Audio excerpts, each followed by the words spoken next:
miliyoni 7 ezibadde zikolektingiddwa okuva mu bitundu ebyenjawulo. Ezimu zibadde zikyajja buzzi n'ezibadde bakamala okutaalingako zibadde zisoba mu bukadde 7. Abasajja bagenze nazo, stamp bagenze nazo, n'ebiwandiiko ebyenjawulo kabamenye buli office n'ey'omukulembeze Robert Kyagulanyi Ssentamu nayo bagimenye ne bajjamu ebiwandiiko eby'omugaso, zi CCTV cameras, DVR zonna ne bazizitooyinga ne bazitwala ezimu, bintu bingi bye bakoze naye ekisinze okubeera ekyembi. Anyway, Joero ali wana ali mu kuwa insight, ali mu kwogerako eri press biki ebibaddewo, biki bibatutte na kiki ekiddako. Soka Joero mu amakulu kali ka video kentadde kabadde network ekyankalana kano kali clear from the start up to the end.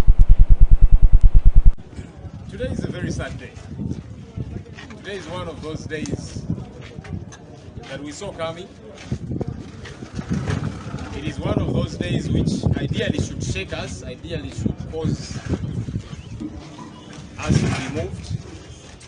But again, it's one of those days that emboldens us. It's one of those days that get us to actually realize that the struggle that we are involved in is for real, that the struggle we are involved in is worth it every step of the way.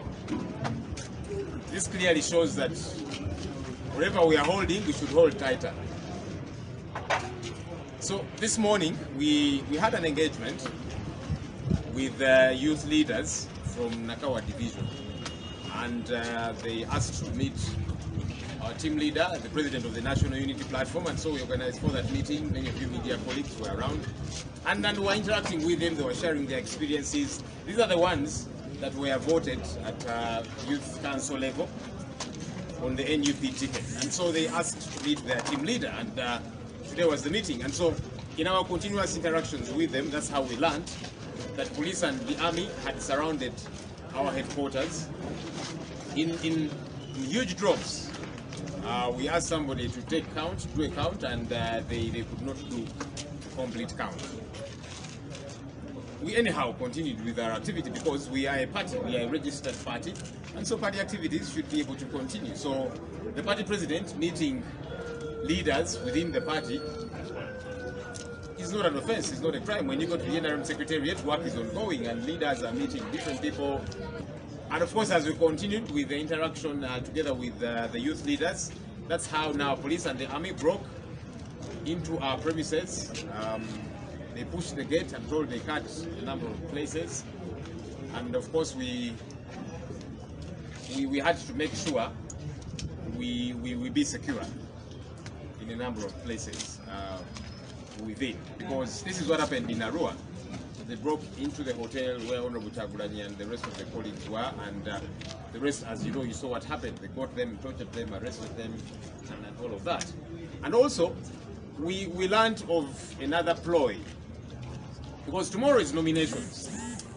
Tomorrow and Friday, nominations for parliamentary candidates. Myself, I'll be nominated tomorrow with the mayor of Nakawa, who is an aspiring member of parliament for Nakawa East, and a couple of others that were in this place. So perhaps the other plan was also to probably get us arrested, so we get to miss the nominations, because once you're not available in person to get nominated, you get to miss out. And of course, several other plans that they did have, and that's how we had to make sure we are safe in a number of other places, and our president, Honorable Kyagulanyi Ssentamu. And the rest, as you saw, police and the army broke into our offices. They have taken paraphernalia, that is red berets, t-shirts. They have taken documents. So many documents. We are still trying to establish exactly. They also broke into Honorable Kyagulanyi's office, which had many sensitive documents. We were preparing to take his signatures that we have collected from different parts of the country to the Electoral Commission on Friday, and many of those documents are now missing. We are yet to hear from police why they did this, why they had to raid our place, take our paraphernalia, but most importantly, take documents, very critical documents, because nominations are coming up. Some of our MP aspirants have brought their documents to be signed. All of those have been taken, and like I've said, also, majority of the signatures that had come in for Honorable Kyagulanyi Ssentamu that were locked up somewhere in his office. All of those have been taken. You saw the police truck that was brought, and they put all those documents and taken them there. We don't know if those documents are under arrest. We don't know if police now has become the Electoral Commission, because you see, these documents are supposed to be taken to the Electoral Commission. These signatures are supposed to be taken to the Electoral Commission to verify. So we don't know whether police is saying that now they are doing the work of the Electoral Commission to look at these documents, to verify and all of that. We are yet to hear from them what the motive behind this was. As far as we are concerned, like I've said, we are a political party, properly registered, operating within the law. And whenever security has called on us, whenever the Electoral Commission has called on us for interactions as a registered party, we have gone and interfaced with them, because we like to be law-abiding. We want change that happens within the law. We don't like to be like Mr. Museveni and the others who picked up guns, went to the bush, shed blood, and that's how they took power. We want to be different, and that's our quest. That's our intention. But clearly, the state continues to push us to the wall. And like I've said, it's not very surprising the things that they are doing, because they're in absolute fear. Absolute fear. They began by dismissing us and saying Changulanyi, the Senyunyis, and the rest of you, People Power, NUP, those are young fellows, they don't know what they're up to. Ugandans know what they want. And for us, we quietly continued to do what we had to do. And with time, they have actually realized that Ugandans are interested in change. They are very hungry for change. But they also love the person of Honorable Kyagulanyi Ssentamu. They love People Power. They have embraced it, and they have embraced NUP. And they're desirous for change. Now, any government, any regime, especially a dictatorial one like the one we have here, would obviously have to be scared. So it's not surprising the things that they do, raid us here, take our documents, cause intimidation and all of that. That shows that they are in fear. If they were not afraid of us, as People Power, as NUP, obviously they would have no business coming here and doing all the things that they are doing, breaking into our offices, taking documents. They would have no reason to do that.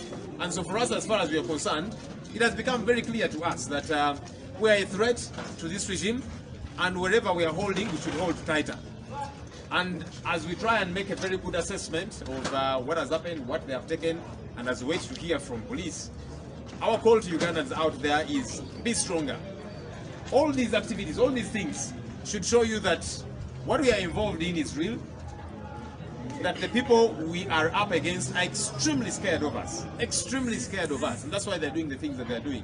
So Ugandans out there, be very strong, be bold, knowing that what we are up to, the change that we are seeking, is around the corner. Otherwise, these people would not be in panic.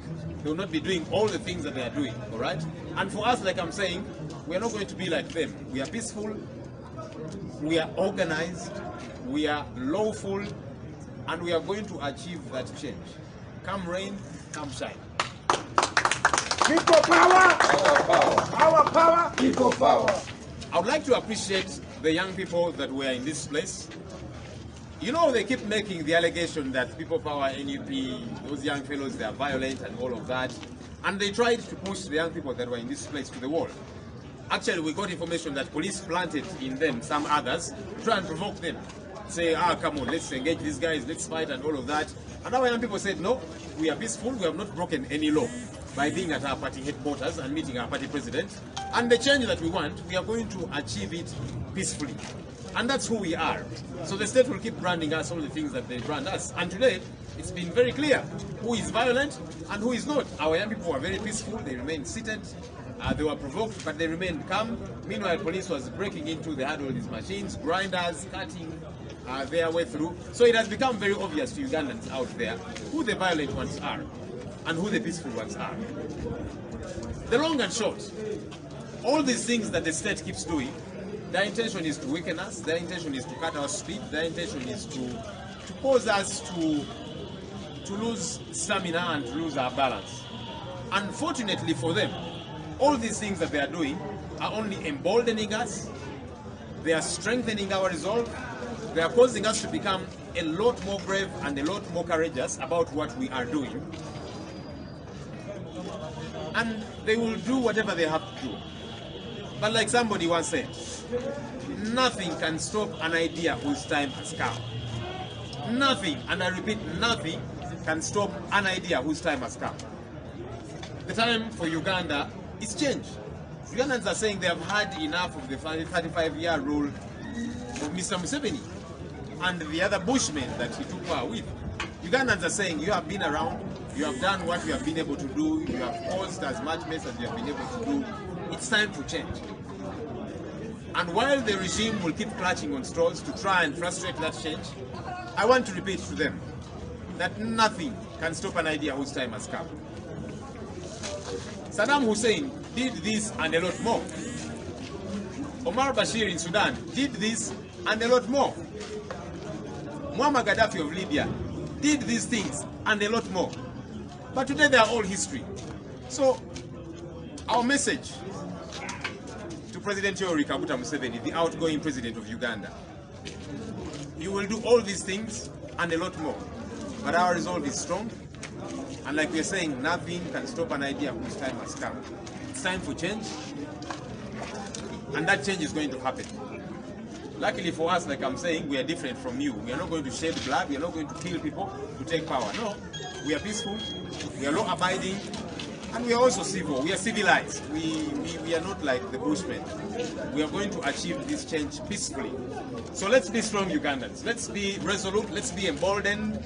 Let's be stronger than ever before. These things here should not weaken us. They should not weaken our resolve. They should not shake us. They should, if anything, cause us to become stronger and push for change a lot more.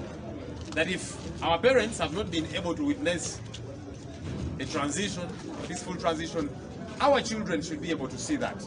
And so it's your responsibility, it's my responsibility to make sure that that change gets to happen. Uganda.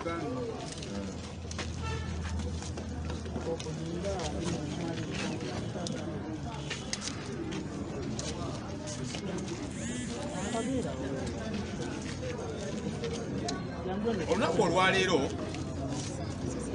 tubadde n'abavubuka abava mu division y'e Nakawa, abavubuka abaawangula ebifo bya youth councils ku byalo nga bakozesa kaadi flaga eya NUP basaba okusisinkana president w'ekibiina kyaffe Honorable Kyagulanyi Ssentamu era n'abawo olunaku olwaleero. So bazze leero okuva mu Nakawa West, okuva mu Nakawa East, bano bakulembeze b'abavubuka nga bazze okusisinkana omukulembeze waabwe, omukulembeze w'ekibiina kyabwe bawayeemuko nabo. Era kyetubaddeko wano kubanga nga NUP tuli kibiina ekiwandiike ekiri mu mateeka, era activities z'ekibiina zirina okugenda mu maaso. Era bw'oba n'ogenda mu kitebe kya NRM osanga nga batambuza emirimu gyabwe nga NRM, wali abaliyo bano bebulugunya biki bya primaries n'abalala n'ebitebe ebirala byonna. So n'ekitebe ekyaffe nga kikwasaganya emirimu gyakyo, era kwe kukyaza abakulembeze b'abavubuka okuva mu Nakawa division ababaddewo olunaku olwaleero. Naye tubadde tukyali awo ne tufuna amawulire nti poliisi n'amagye batusazeeko beetoolodde ekitebe kyaffe kyonna kyonna nga bakizinzeeko. Tugamba ati kiki batwagaza ki bano? Eno tugamba ffe tugende maaso n'olukiiko lwaffe kubanga teri mateeka ge tubadde tumenya. Naye tubadde tukyali awo, poliisi n'amagye ne batandika okusindika geeti yaffe ne bagisala n'ogisala okuyingira munda. Of course ng'abakulembeze ne bannaffe abalala tugezezaako okulaba nti tubeera safe bulungi.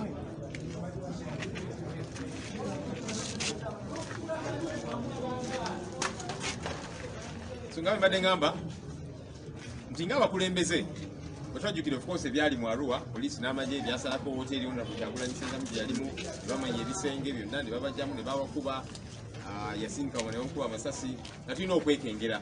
Ate nga n'ekirala enkya nominations olwokuna n'olwokutaano ez'abo abeegwanyiza entebe z'obwababaka ba parliament. Nze kama kwogera ngenda kubeera nominated okwewandiisa enkya, kubeera omubaka owa Nakawa West, babadde n'owekitiibwa Ronald Subuga bali mu ezo agenda naye kwewandiisa kuko omubaka owa Nakawa East n'abalala babaddewo. So ate nga twafunye ku mawulire nti poliisi ekolagana ne bannaffe betuvuganya nabo bagezeeko batukwate batulemese okwewandiisa, kubanga bw'oba toliiwo sekinnoomu gwagenda okwesimbawo oba baba tebajja kuwandiisa ne bw'onoogenda mu kooti naki amateeka gagamba olina okubanga wooli, so nga tulina okubyekengera ebyo byonna. Of course tufunye bwe tugenze, poliisi n'amagye ne bayingira ne batandika okumenya nga basala enzigi za ofiisi zaffe ne bayingiramu ne bajjamu ebintu ebyenjawulo bajjemu obukofiira obumyufu t-shirt n'ebirala bajjemu documents ebiwandiiko ebyenjawulo.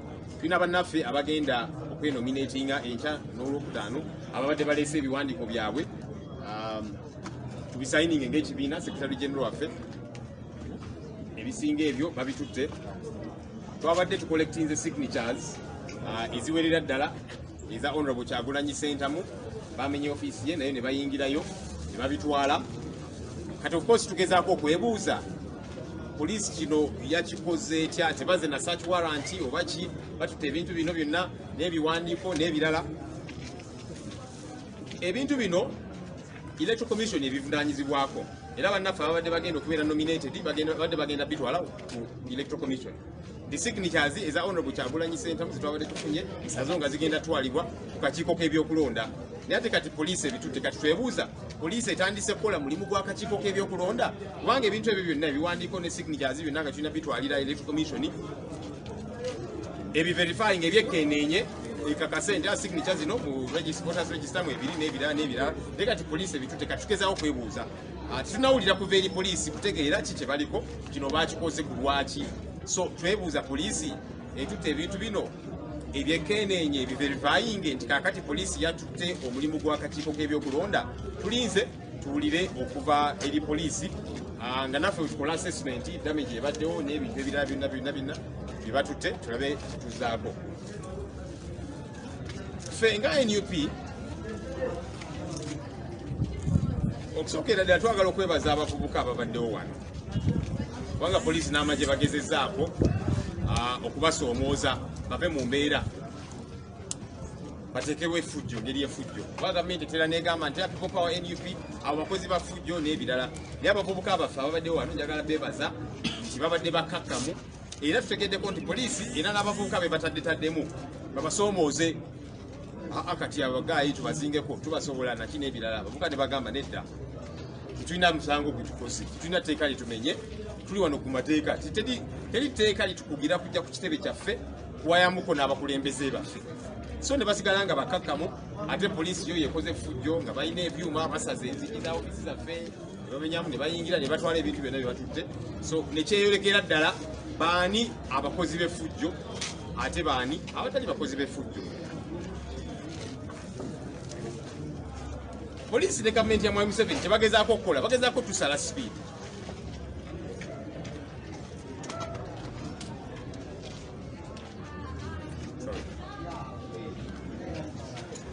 Poliisi ne gavumenti ya Mwai Museveni bagezaako otusala speed bagezaako tuserejja bino byebakola byonna bagezaako tutiisatiisa. Naye ate kati bino byebakola tetubakakasa nti bitwongedde bwongezi maanyi bitwongedde buvumu. Wabadde basuubira nti bajja bikola batutiisetiise kaakati tutandika okwekengera enkyukakyuka gye tugoba tugiveeko tubagamba nti ebyo byonna bye bakola balinga abasiba ensaano ku mazzi. Kati tweyongedde buvumu kubanga ekitegeeza nti awali ekinywisi wennyini we tukutte tunywereze ddala. Bajja gezaako okutiisatiisa bannayuganda beegwanyiza enkyukakyuka. Omanyi gye twatandikira eyo nga bagamba Kyagulanyi Basenyonyi mwena people power ne NUP abavubuka bato be bakola tebabimanyi bagamba nga balinga abatunyooma tugamba tewali buzibu tusigala nga tukola kye tulina okukola. Naye kaakati akaseera katuuse ne balaba nti bano abavubuka be twanyoomanga bali ku mulamwa. Bannayuganda babaaniriza babasembeza bannayuganda beegwanyiza enkyukakyuka. Kati kino Mwami Museveni ne gavumenti ye kyebagezaako okukola kujja bannayuganda ku mulamwa ogulwanirira enkyukakyuka. Naye ffe tubakakasa nti byonna bye bakola balinga abasiba ensaano ku mazzi kubanga kati ffe obuvumu bweyongezi kubanga singa bano abasajja tebatya tebaalize wano okutiisatiisa okumenya zi ofiisi zaffe okutwala ebiwandiiko byonna bye batutte naki n'ebirala nti singa tebaafuna katengo bali badde tebatuwa na budde bwabwe. Naye kati bino bye batandise okukola bannayuganda mukitegeere nti mwattu bano ate batidde kubanga balaba tubatwala balaba enkyukakyuka esembedde bala nti abavubuka be basooka okunyooma ate kati bali ku mulamu ogw'enkyukakyuka ate bannayuganda nabo babeegaseeko. So fe omulanga gwe tukubira bannayuganda bali eyo bannaye tweyongere okubeera n'obuvumu tweyongere kuguma nti owabadde basuubira nti bajja tutiisatiisa batusale sipiidi batukange kakati tubalage nti ate kati obuvumu bweyongedde bweyongezi nti kakati lo gye tubadde nayo yeyongedde bweyongezi nti omulama gwe tuliko tusigale nga tusonga mbeere kubanga ensolo ku kizigo bweri. Mwebale nnyo, mwebale ddala.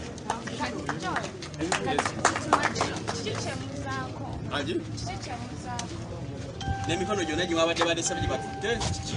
Mugenda kireka wano, mugenda kuteekayo omusango mu kkooti, mugenda kukola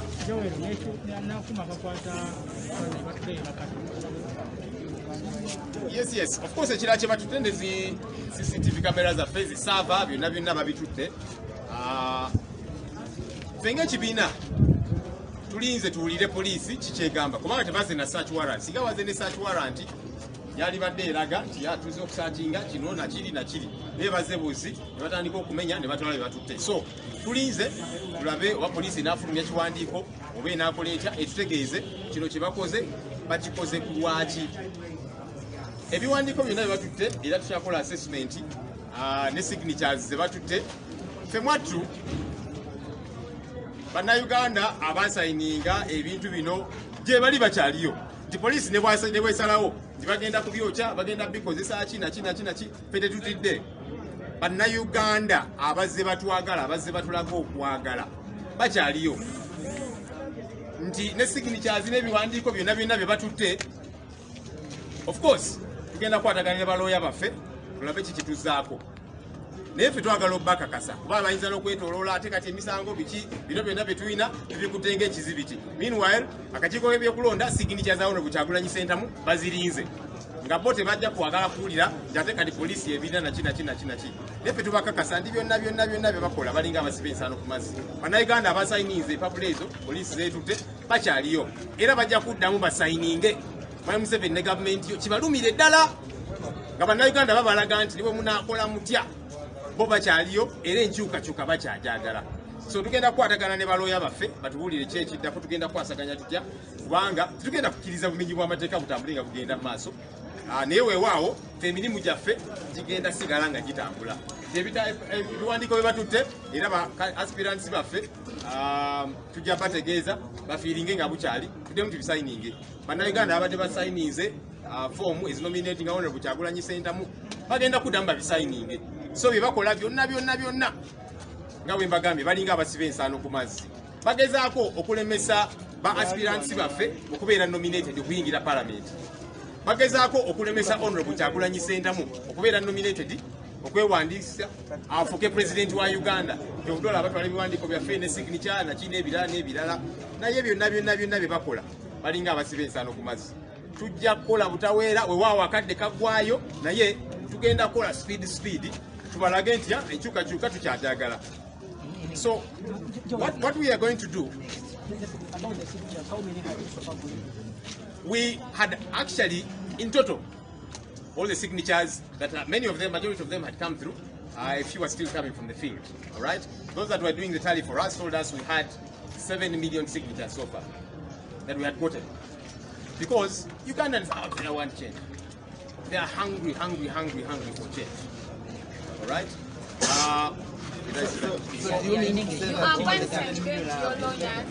We are making an assessment. So everything that was here pretty much has been taken, and we are still doing a very quick assessment. What's around, what is not. Yeah. But most of those things have been taken, and like I'm saying, their plan is to try and frustrate Honorable Kyagulanyi's being on the ballot paper. They tried that with the academic documents. They tried that with all these many different things, the cases, trumped up charges and all these different things, to try and make it difficult for him to be on the ballot paper. And now that they know the Electoral Commission is waiting for these signatures, so now they are using that tactic too. Let's take these signatures so that Honorable Kyagulanyi does not have what to present to the Electoral Commission to get nominated.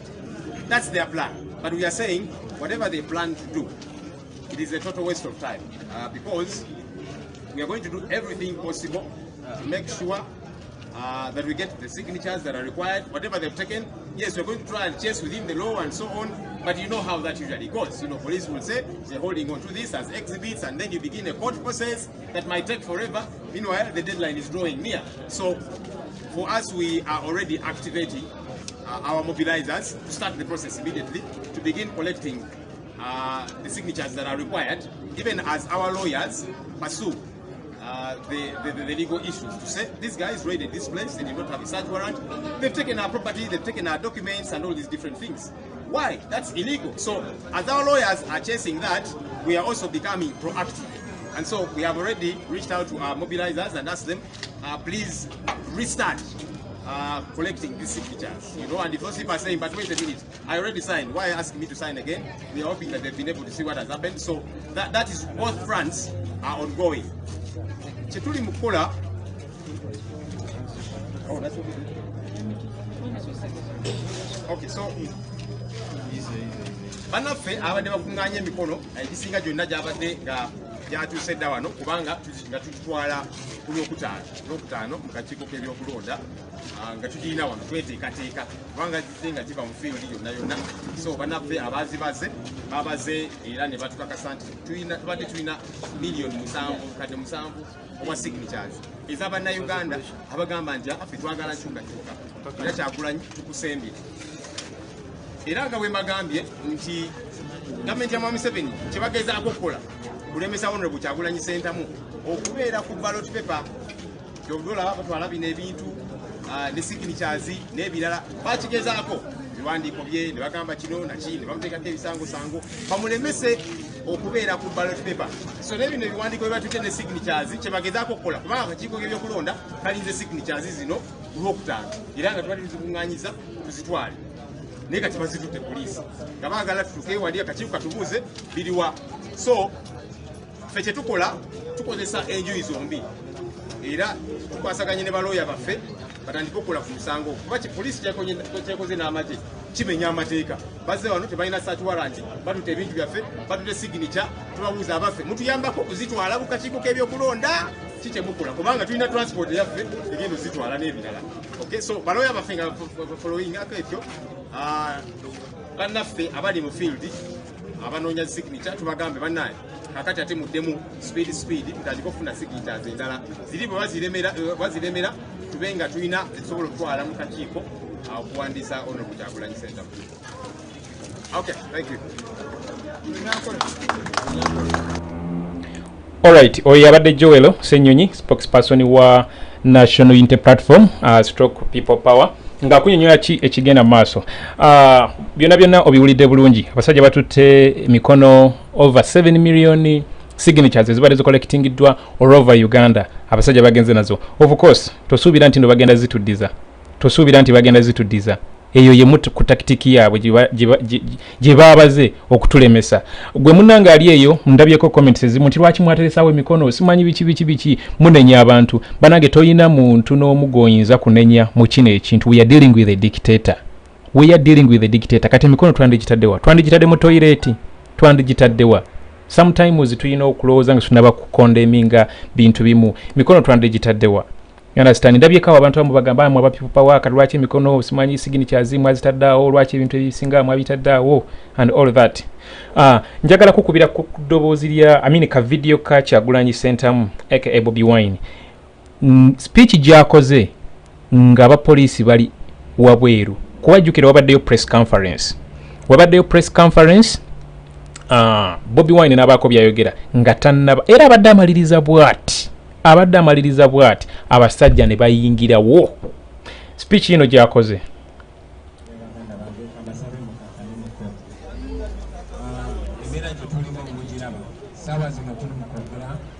Bali mu kumenya geeti yaffe abasirikale abamagye n'abapoliisi embeera gye tutambuliramu yagadde kwesabika kubawa amaanyi embeera gye tulimu nsi ya bulijjo.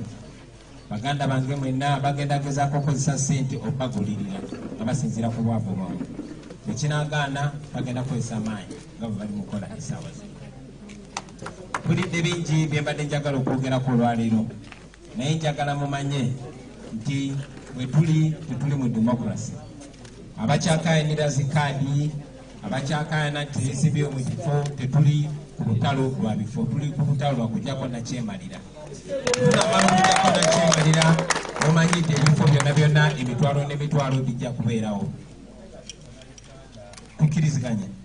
ebifo byonna bigenda kubeerawo mu baganda baffe mwenna NUP twagitandikanga political wing ya people power naye ng'oluvannyuma lwa byonna tuli balwanirizi ba ddembe ffenna Uganda yaffe ffenna era nga tumaze okujjako Museveni buli omu ajja kubaako ne wasaavingira aw'amaanyi aw'ekitiibwa saagala mugobekamyo mwefiirize ensolo ennene kyetugobya kinene okusinga ku kye tuliko saagala mu buzaabuzibwe bwa kansala mu buzaabuzibwe bwa MP mu buzaabuzibwe bwa meya yesu tulina bana bakulembeze abalina flag zaffe waliyo naye abataziina naye nga bakola omulimu gw'amaanyi mugende mu maaso nga mukola omulimu ogwo kyetulwanirira kinene okusinga kadi y'ekibiina tulwanirira ggwanga lyaffe lyonna nga bwe bamenya okuyingira muno njagala abagenda okutuuka wano ng'ebigambo byenjagala bagamba mbimazeeyo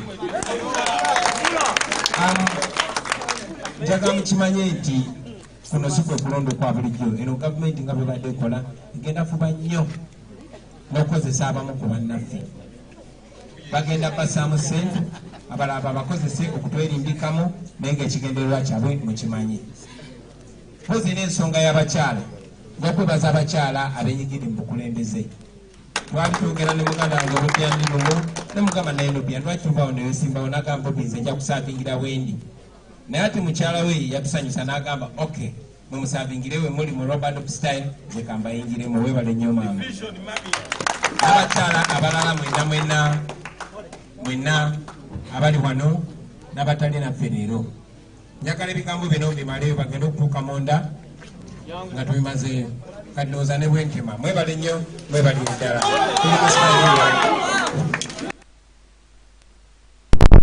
ekigambo ekyo nti kati ndowooza ne wentema kankuddizeyo katono nnyo owulire bulungi olaba basajja nga bayingira yaffe abasirikale abamagye n'abapoliisi embeera gye tutambuliramu yagadde kukozesa bigambo bitono okubawa amaanyi embeera gye tulimu si eya bulijjo baganda bange mwenna bagenda gezaako okukozesa ssente okubagulirira nga basinziira ku bwavu bwamu ekinagaana bagenda kukozesa amaanyi nga bwe bali mukola essaawa zino tulidde bingi bye mbadde njagala okwogerako olwaleero naye njagala mumanye nti tetuli mu demokrasi abakyakayanira zikaadi abakyakayana tesibye mu kifo tetuli ku lutalo lwa bifo tuli ku lutalo lwa kujjako nakyemalira tunamala okujjako nakyemalira omanyi nti ebifo byonna emitwalo n'emitwalo bijja kubeerawo tukkiriziganya ebifo byonna bigenda kubeerawo edi mutwe wali ku bbali mwenna NUP twagitandikanga political wing ya people power naye ng'oluvannyuma lwa byonna tuli balwanirizi ba ddembe ffenna Uganda yaffe ffenna era nga tumaze okujjako Museveni buli omu ajja kubaako ne wasaavingira aw'amaanyi aw'ekitiibwa saagala mugobekamyo mwefiirize ensolo ennene kyetugobya kinene okusinga ku kye tuliko saagala mu buzaabuzibwe bwa kansala mu buzaabuzibwe bwa MP mu buzaabuzibwe bwa meya yesu tulina bana bakulembeze abalina flag zaffe waliyo naye abataziina naye nga bakola omulimu gw'amaanyi mugende mu maaso nga mukola omulimu ogwo kyetulwanirira kinene okusinga kadi y'ekibiina tulwanirira ggwanga lyaffe lyonna nga bwe bamenya okuyingira muno njagala abagenda okutuuka wano ng'ebigambo byenjagala bagamba mbimazeeyo njagala mukimanye nti kuno si kwe kulonda okwa bulijjo eno gavumenti nga bwe badde ekola egenda fuba nnyo n'okukozesa abamu ku bannaffe bagenda bassaamu ssente abalaba bakozese okutwerimbikamu naye ng'ekigendererwa kyabwe mukimanyi mpozi n'ensonga y'abakyala n'okwebaza abakyala abenyigiri mu bukulembeze twali twogera ne muganda wange Bobiwine lumu ne mugamba naye Nobia lwaki tuvaawo newesimbawo n'agamba Bobi nze nja kusaavingira wendi naye ati mukyala we yatusanyusa n'agamba okay mwe musaavingire we muli mu Robert style nze kambayingiremu weebale nnyo maama abakyala abalala mwenna abali wano n'abatali naffe leero njagala ebigambo bino mbimaleyo bagenda okutuuka munda awo tubimazeeyo kati ndowooza ne bwenkema mwebale nnyo Okiwulidde agambye ndowooza kati ne wentema ng'ebigambo byonna amaze obukola ki amaze obyogera abo abasajja ne bayingira babadde basindika oluggi olwo kuba bazze n'ebyuma ebitema oluggi bazze n'ebikutula kufulu bazze na buli kikozesebwa kuba bazze nga balina mission gye baagala okwacomplishinga ne bayingirawo. Of course president waffe abadde alina okwetegula n'ava okuba one of the tactics zibadde balina owulidde bulungi giwero ng'akunyonyola okubakwata first of all okubalemesa okubeerawo in person nga nomination zigenda mu maaso.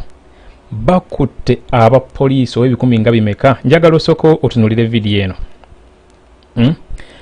Ekibinja ekyo kyonna kyonna okiraba jjukira munda mubaddemu already abalimu munda mubaddemu abapoliisi abalimu ne bayiwayo ekiwayi kugamba battalions oba nga 3 namba munda mu office abo bonna bola abasimbyawo layini waliwo eziri emmotoka eziri eri side eri emabega ate waliwo eziri side eno gye tutalaba okitegeera ku mukono gwange guno waliwo eziri eri zolengera eri n'abasajja abapoliisi era abambadde ebya white wabaddewo aba LDU wabaddewo aba military wabaddewo aba UPDF wabaddewo aba LDU wabaddewo anti-riot wabaddewo buli kika baabo bonna ne beesogga munda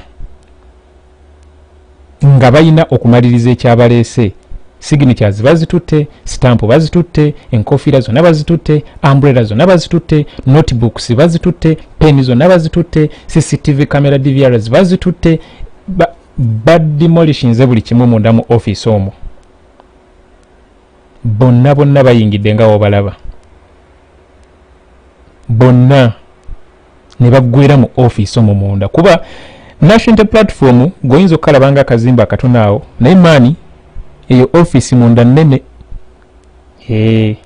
Office eyo munda mulimu offices ez'enjawulo eziwerako okitegeera mulimu offices ez'enjawulo nga obalaba bonna baggweredde munda awo ne batandika okumenya buli kimu ne batandika oconfiscatinga buli kimu baabo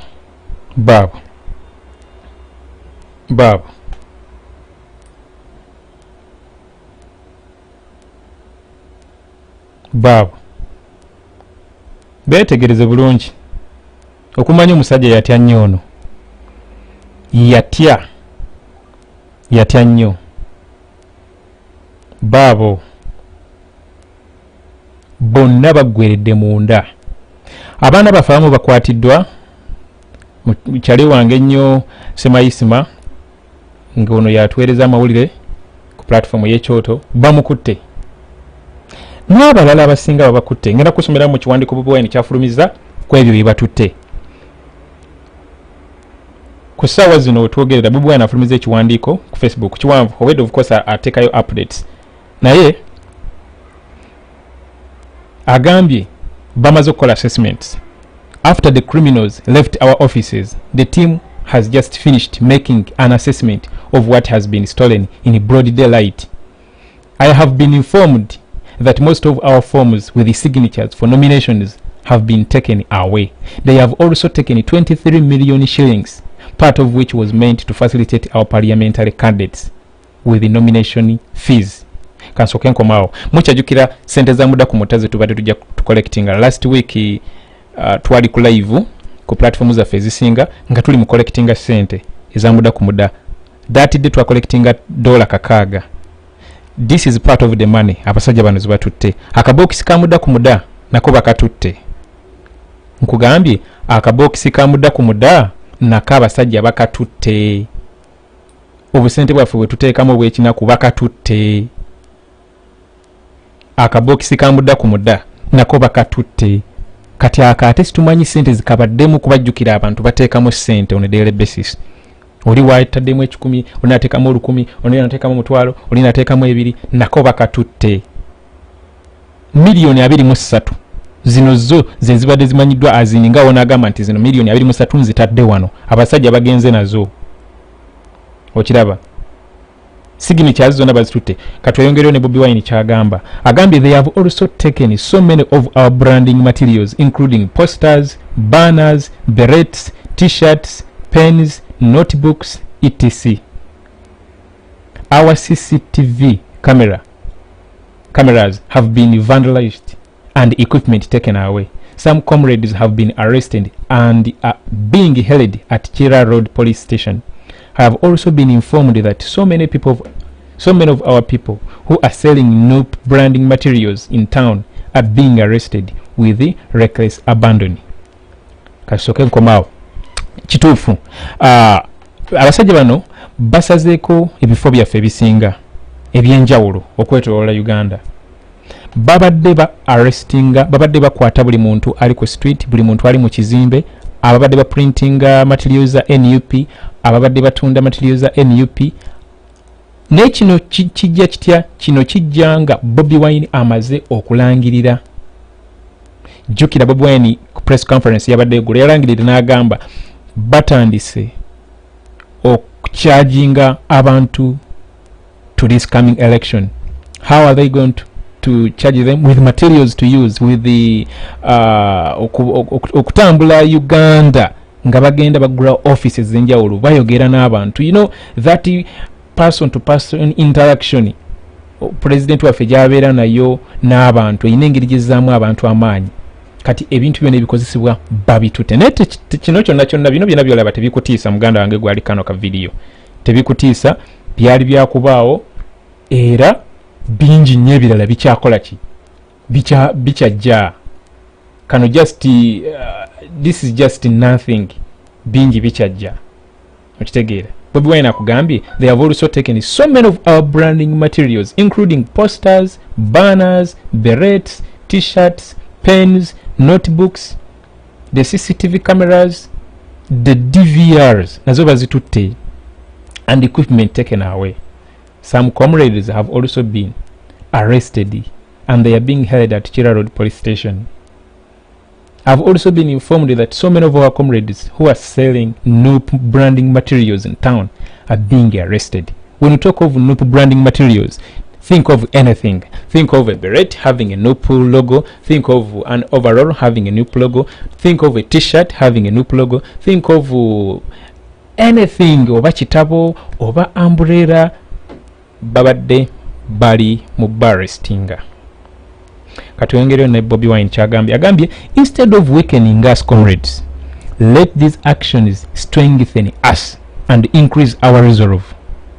Seeing the hundreds of soldiers and police officers deployed today is evidence that the dictator is so scared of us. We are not giving up, we are not giving in. Ebyo bigambo bya Bobiwine post ono yakagikola less than an hour ago. Osobola okutuukako ku mukutu gwa Facebook n'ogiraba obwedda akola updates ez'enjawulo. Eno yesembyeyo akugambye instead of weakening us comrades, let these actions strengthen us and increase our resolve. Seeing the hundreds of soldiers and police officers deployed today is evidence that the dictator is so scared of us. We are not giving up. Ekyo kituufu. This actually is part of the very many examples that we can draw from netugamba nti the dictator is scared of. Byonna bingi bibadde bajja bakola ne banange tebitumalamu maanyi because all this was to happen. All this was to happen. So kolengera line y'abasirikale. So kolengera bayidayo basazeeko oluguudo side eri balusazeeko ne side eyo ne balusalako. Abasajja abamu ne babayingiza mu gate eri opposite awo. Ne babayingiza mu gundi eri opposite awo. Ebigambo bino bya Bobiwine kama Katonda wange. So tudemu tusoke tulire ku Joel ono. Kuchaza abakulembeze babavuka okuva nakati abadde olunaku lwaleero. Netubadde tukyali awo netufuna amawulire nti poliisi n'amagye batusazeeko beetoolodde ekitebe kyaffe kyonna nga bakizinzeeko. Tugamba ati kiki batwagaza ki bano. Eno tugamba ffe tugende maaso n'olukiiko lwaffe kubanga teri mateeka ge tubadde tumenya. Naye tubadde tukyali awo poliisi n'amagye ne batandika okusindika geeti yaffe ne bagisala n'ogisala okuyingira munda. Of course ng'abakulembeze ne bannaffe abalala tugezezaawo okulaba nti tubeera safe bulungi.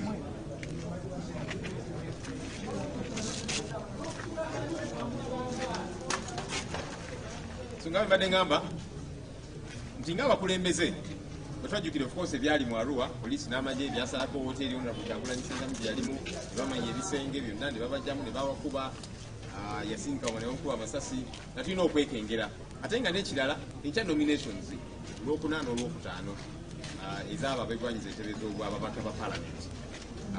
Nze kama kwogera ngenda kubeera nominated okwewandiisa enkya kubeera omubaka owa Nakawa West babadde n'owekitiibwa Ronald Suvuga bali mwezo agenda naye kwewandiisa kuko omubaka owa Nakawa East n'abalala babaddewo. So ate nga twafunye ku mawulire nti poliisi ekolagana ne bannaffe betuvuganya nabo bagezeeko batukwate batulemese okwewandiisa kubanga bw'oba toliiwo sekinnoomu gwagenda okwesimbawo oba baba tebajja kuwandiisa ne bw'ona ogenda mu kooti naki amateeka gagamba olina okubanga wooli so nga tulina okubyekengera ebyo byonna. Of course tufunye bwe tugenze poliisi n'amagye ne bayingira ne batandika okumenya nga basala enzigi za ofiisi zaffe ne bayingiramu ne bajjamu ebintu ebyenjawulo bajjemu obukofiira obumyufu t-shirt n'ebirala bajjemu documents ebiwandiiko ebyenjawulo. Tulina bannaffe abagenda okwenominatinga enkya n'olwokutaano ababadde baleese ebiwandiiko byabwe tubisayininge ng'ekibiina secretary general waffe ebisinga ebyo babitutte. Twabadde tucollectinze signatures eziwerera ddala eza honorable Kyagulanyi Ssentamu bamenye ofiisi ye naye ne bayingirayo ne babitwala. Kati of course tugezaako okwebuuza poliisi kino yakikoze etya tebaze na search warrant oba ki batutte ebintu bino byonna n'ebiwandiiko n'ebirala. Ebintu bino electoral commission ebivunaanyizibwako era bannaffe ababadde bagenda okubeera nominated badde bagenda bitwala ku electoral commission. The signatures eza honorable Kyagulanyi Ssentamu zitwabadde tufunye nazo nga zigenda twalibwa ku kakiiko k'ebyokulonda. Naye ate kati poliisi ebitutte kati twebuuza poliisi etandise kukola mulimu gwa kakiiko k'ebyokulonda kubanga ebintu ebyo byonna ebiwandiiko ne signatures byonna nga tulina bitwalira electoral commission ebiverifying ebyekkeneenye ekakase nti signature zino mu voters register mu ebiri n'ebirala n'ebirala. Naye kati poliisi ebitutte kati tugezaako okwebuuza tunawulira kuva eri poliisi kutegeera ki kye baliko kino baakikoze ku lwaki. So twebuuza poliisi etutte ebintu bino ebyekkeneenye ebiverifying nti kakati poliisi yatutte omulimu gw'akakiiko k'ebyokulonda tulinze tuwulire okuva eri poliisi nga naffe tukola assessment damage ebaddewo n'ebintu ebirala byonna bye batutte tulabe tuzaako. Ffe nga NUP okusookera ddala twagala okwebaza abavubuka ababaddewo wano kubanga poliisi n'amagye bagezezzaako okubasoomooza bave mu mbeera bateekewo effujjo ngeri effujjo kuba gavumenti etera negamba nti people power NUP abo bakozi ba ffujjo n'ebirala. Naye abavubuka abaffe ababaddewo wano njagala beebaza nti babadde bakkakkamu era tutegeddeko nti poliisi era n'abavubuka be bataddetaddemu babasoomooze kati abagaayi tubazingeko tubasobola naki n'ebirala. Abavubuka ne bagamba nedda tulina musango gwe tukoze tulina tteeka litumenye tuli wano ku mateeka teri tteeka litukugira kujja ku kitebe kyaffe kuwayamuko n'abakulembeze baffe. So ne basigala nga bakkakkamu ate poliisi yo yekoze effujjo nga balina ebyuma basaza enzigi za ofiisi zaffe bamenyamu ne bayingira ne batwala ebintu byonna bye batutte. So ne kyeyolekera ddala baani abakozi b'effujjo ate baani abatali bakozi b'effujjo. Poliisi ne gavumenti ya Mwai Museveni kyebagezaako okukola bagezaako tusala speed.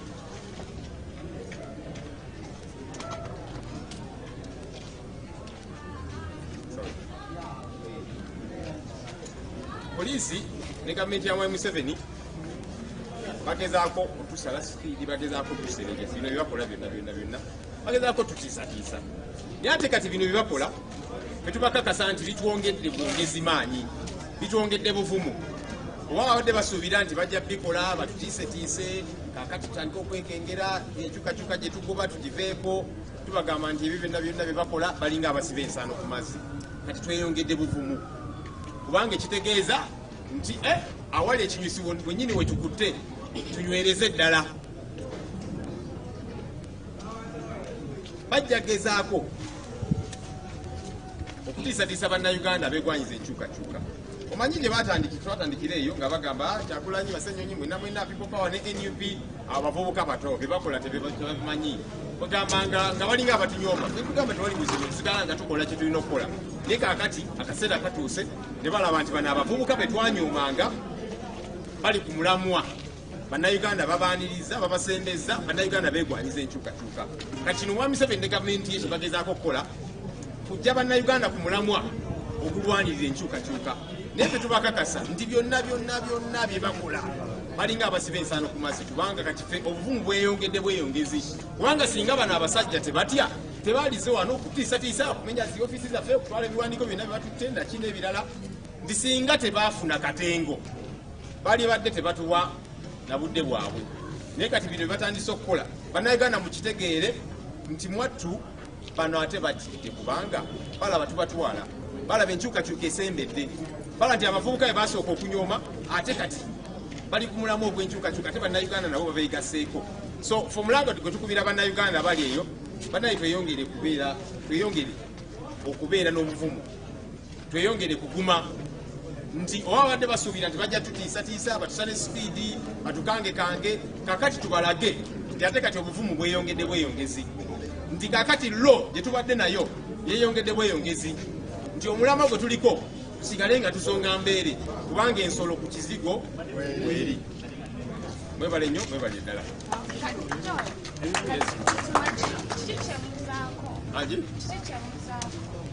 N'emikono gyonna gye babadde balese gye batutte mugenda kireka wano mugenda kuteekayo omusango mu kooti mugenda kukola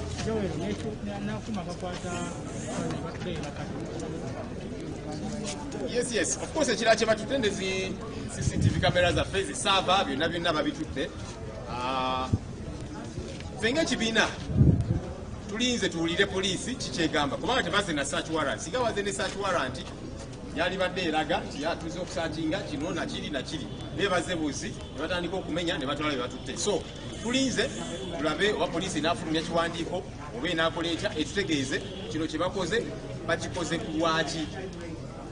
Ebiwandiiko byonna bye batutte era tukyakola assessment ne signatures ze batutte. Ffe mwattu bannayuganda abasayininga ebintu bino gye bali bakyaliyo nti poliisi ne bwesalawo nti bagenda kubyokya bagenda bikozesa kinaki ffe tetutidde. Bannayuganda abazze batwagala abazze batulaga okwagala bakyaliyo nti ne signatures n'ebiwandiiko byonna bye batutte. Of course tugenda kwataganira balooya baffe tulabe kiki tuzaako naye ffe twagala obbakakasa kuba bayinza n'okwetoloola ate kati emisango biki bino byonna bye tulina tubikutenga ekizibu ki. Meanwhile akakiiko k'ebyokulonda siginicha zaawo ne Kyagulanyi Ssentamu bazirinze nga bo tebajja kwagala kuwulira nti ate kati poliisi ebirina naki naye ffe tubakakasa nti byonna bye bakola balinga abasiba ensaano ku mazzi. Bannayuganda abasayininze empapula ezo poliisi zeetutte bakyaliyo era bajja kuddamu basayininge. Museveni ne gavumenti yo kibalumire ddala nga bannayuganda babalaga nti niwe munaakola mutya bo bakyaliyo era enkyukakyuka bakyajagala. So tugenda kukwatagana ne balooya baffe batuwulire ki ekiddako tugenda kukwasaganya tutya kubanga tugenda kukkiriza bumenyi bw'amateeka butambule nga kugenda mu maaso. Naye weewaawo emirimu gyaffe gigenda sigala nga gitambula. Ebiwandiiko bye batutte era ba aspirants baffe tujja bategeeza bafiiringe nga bukyali tuddemu tubisayininge. Bannayuganda abadde basayininze foomu ezinominating Honorable Kyagulanyi Ssentamu bagenda kuddamu babisayininge. So bye bakola byonna nga bwe mbagambye balinga abasiba ensaano ku mazzi. Bagezaako okulemesa ba aspirants baffe okubeera nominated okuyingira parliament. Bagezaako okulemesa Honorable Kyagulanyi Ssentamu okubeera nominated okwewandiisa afuuke president wa Uganda. Obudola abatwala ebiwandiiko byaffe ne signature nakindi ebirala naye byonna bye bakola balinga abasiba ensaano ku mazzi. Tujja kukola butaweera weewaawo akadde kaggwayo naye tugenda kukola speed tubalage nti enkyukakyuka tukyajagala. So what we are going to do, we had actually in total all the signatures, but majority of them had come through. A few are still coming from the field. All right, those that were doing the tally for us told us we had 7 million signatures so far that we had gotten, because Ugandans out there want change. They are hungry for change. right? You are going to send to your lawyers. We are making an assessment. So everything that was here pretty much has been taken, and we are still doing a very quick assessment. What's around, what is not, yeah? But most of those things have been taken. And like I'm saying, their plan is to try and frustrate Honorable Chagulanyi's being on the ballot paper. They tried that with the academic documents. They tried that with all these many different things, the cases, trumped up charges and all these different things, to try and make it difficult for him to be on the ballot paper. And now that they know the Electoral Commission is waiting for these signatures, so now they are using that tactic too. Let's take these signatures so that Honorable Chagulanyi does not have what to present to the Electoral Commission to get nominated. That's their plan. But we are saying, whatever they plan to do, it is a total waste of time because we are going to do everything possible to make sure that we get the signatures that are required. Whatever they've taken, yes, we're going to try and chase within the law and so on, but you know how that usually goes. You know, police will say they're holding on to this as exhibits, and then you begin a court process that might take forever. Meanwhile, the deadline is drawing near. So for us, we are already activating our mobilizers to start the process immediately, to begin collecting the signatures that are required, even as our lawyers pursue the legal issues to say this guy is raided this place, they did not have a search warrant, they've taken our property, they've taken our documents and all these different things. Why? That's illegal. So as our lawyers are chasing that, we are also becoming proactive. And so we have already reached out to our mobilizers and asked them, please restart collecting these signatures. You know, and if those people are saying, but wait a minute, I already signed, why ask me to sign again? We are hoping that they've been able to see what has happened. So that is both fronts are ongoing. Chetuli mukola. Oh, that's okay, so banaffe abadde bakunganya emikono ebisinga gyonna gyabadde nga gyatuuse dda wano kubanga nga tutwala ku lwokutaano mu kakiiko k'ebyokulonda nga tugirina wano tweteekateeka kubanga nga giva mu field yonna. So banaffe babaze era ne batukakasa nti tubadde tulina miliyoni 7 owa signatures ez'abannayuganda abagamba nti ffe twagala kyunga kyokka era Kyagulanyi tukusembye.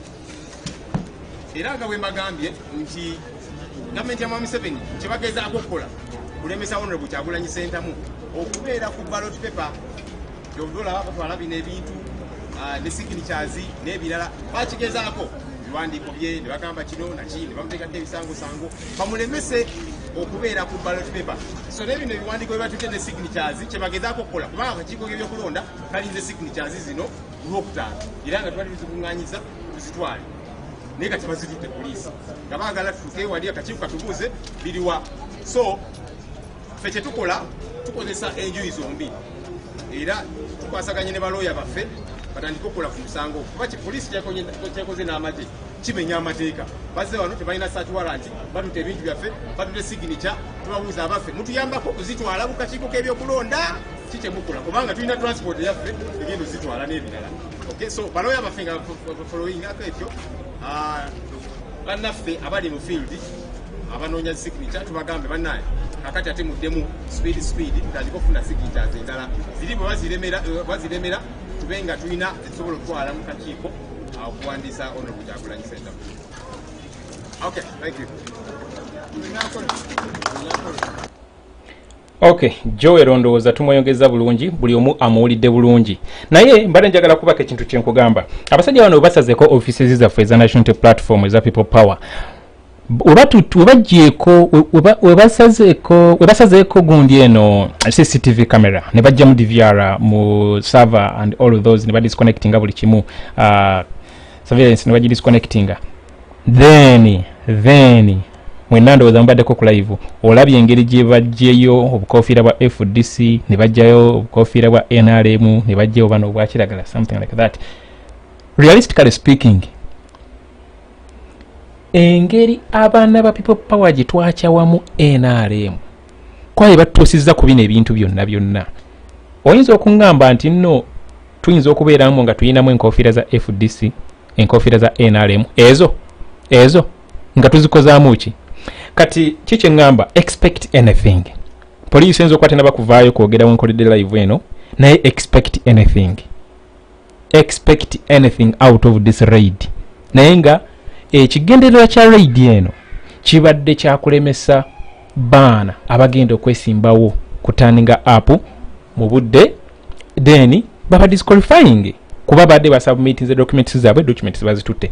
Emikono gy'omukulembeze w'eggwanga egisoba mu bukadde 7 bagitutte.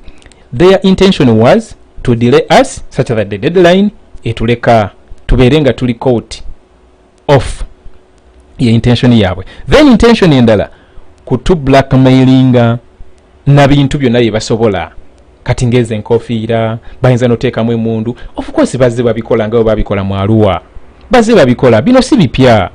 Bino si bipya mwena munjulira bingi mubirabye.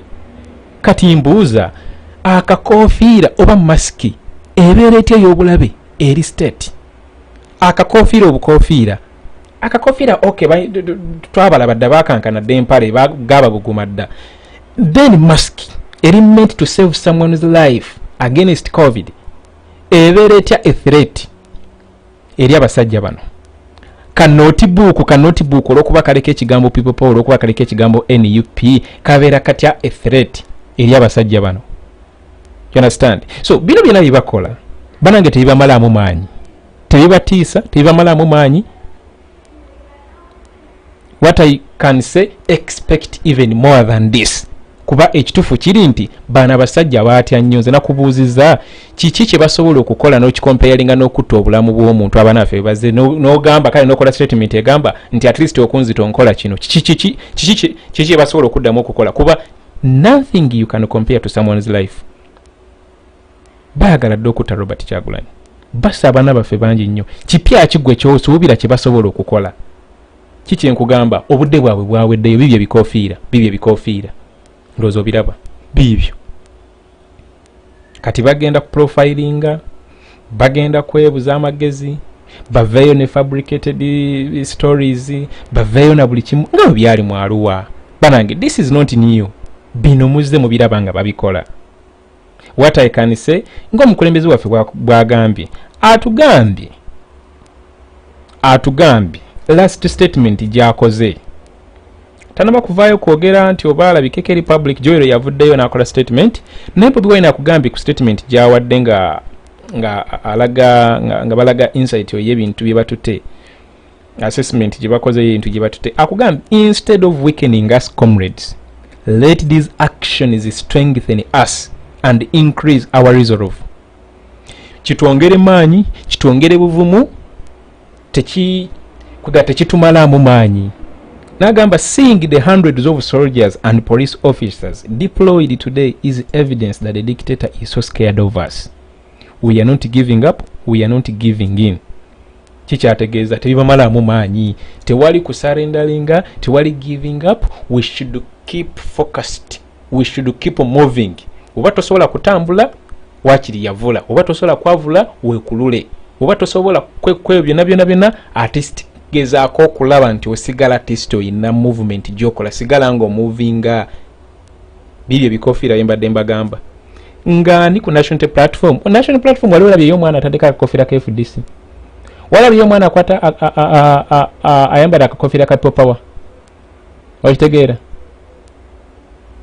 okujjako waliwo press conference gye baakola nga ba NRM defecting okuva mu NRM bajja mu national platform era ne beyambulako ebikofiira byabwe ne beyambula t-shirt byabwe ne biteekaawo kyo kinzijukira olunaku nasooka okulaba ku national platform ng'oli atadeko ebikofiira ebyo ebya yero siirabangayo omwana n'omwana atadde mu kakofiira tewali dduuka lyawe erisembereddawo lye nali ndabye nga litunda enkofiira mbu simanyi eno ya ADP simanyi eno ya FDC simanyi eno ya baana babadde batunda overalls babadde batunda materials za people power kuba this is a national platform national platform eyava mu people power ready badde batwala buli kimu ekiriko ready buli kimu babadde ndowooza bajulako kusiiga kisenge kijja mu kala ya red kifuula ya yellow ne man ekinyiiza waliwo abantu abamu ku ffe abalaba ebikolwa nga bino ng'ebiri nnomo. Sometimes nzirawo ne ngamba oba which type of food some of our comrades who align with the dictator, which type of food do they eat, so that maybe we stop giving it to our kids, you know, such that they don't have the same mindset like some of these people? How can you support a government like this one? You know, how do you even start? How? I can't even explain to someone. You know, there is no need of explaining to someone to hate these guys. Such actions should just be enough for you to hate them, and just be a man enough and tell them that, guys, chimala, we have seen enough of you. Omusajja w'emyaka 8 n'abeera ng'akyafuujinga amanya yeeyita Lutabani, simanyi Lubalu, yeeyo Lutabayisiro oba Lutababulu oba biki, you know, just to cling on power. N'akyusa omusajja emyaka 8, mind you, Museveni talina myaka 76. No way. Ebyo kiba kikulimba. Yalimba emyaka yagirimba flat. Okitegeera. Kati ku national ID kuliko simanyi wili Kaguta Museveni oba ku academic documents kuliko Lutabani. Kati man, sometimes nzirawo ne ngamba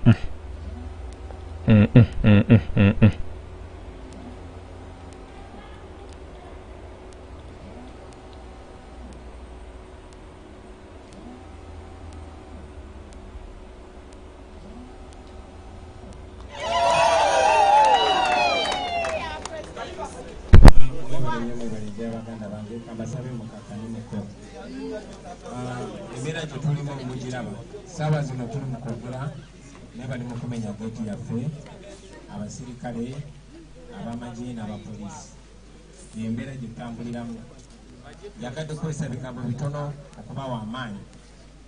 Embeera gye tulimu si ya bulijjo. Baganda bange mwenna bagenda gezaako okukozesa ssente okubagulirira nga basinziira ku bwavu bwabwe. Ekinagaana bagenda kukozesa amaanyi nga bwe bali mukola essaawa zino. Tulidde bingi bye mbadde njagala okwogerako olwaleero, naye njagala mumanye nti we tuli tetuli mu democracy. Abakyakayanira zikaadi, abakyakayana nti zisibye mu bifo, tetuli ku lutalo lwa bifo, tuli ku lutalo lwa kujjako nakyemalira. Tunamala okujjako nakyemalira, omanyi nti ebifo byonna emitwalo n'emitwalo bijja kubeerawo. Tukkiriziganya ebifo byonna bigenda kubeerawo. Mu Baganda baffe mwenna NUP twagitandikanga political wing ya people power.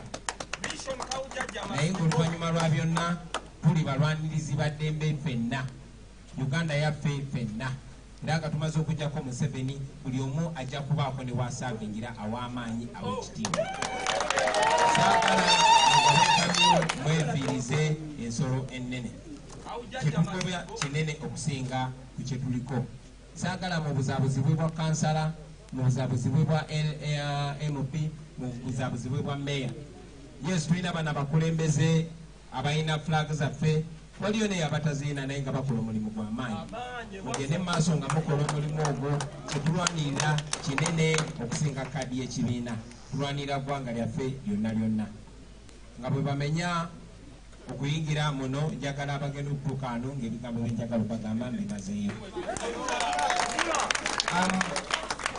Njagala mukimanye nti kuno si kwe kulonda okwa bulijjo. Eno gavumenti nga bwe badde ekola egenda fuba nnyo n'okukozesa abamu ku bannaffe.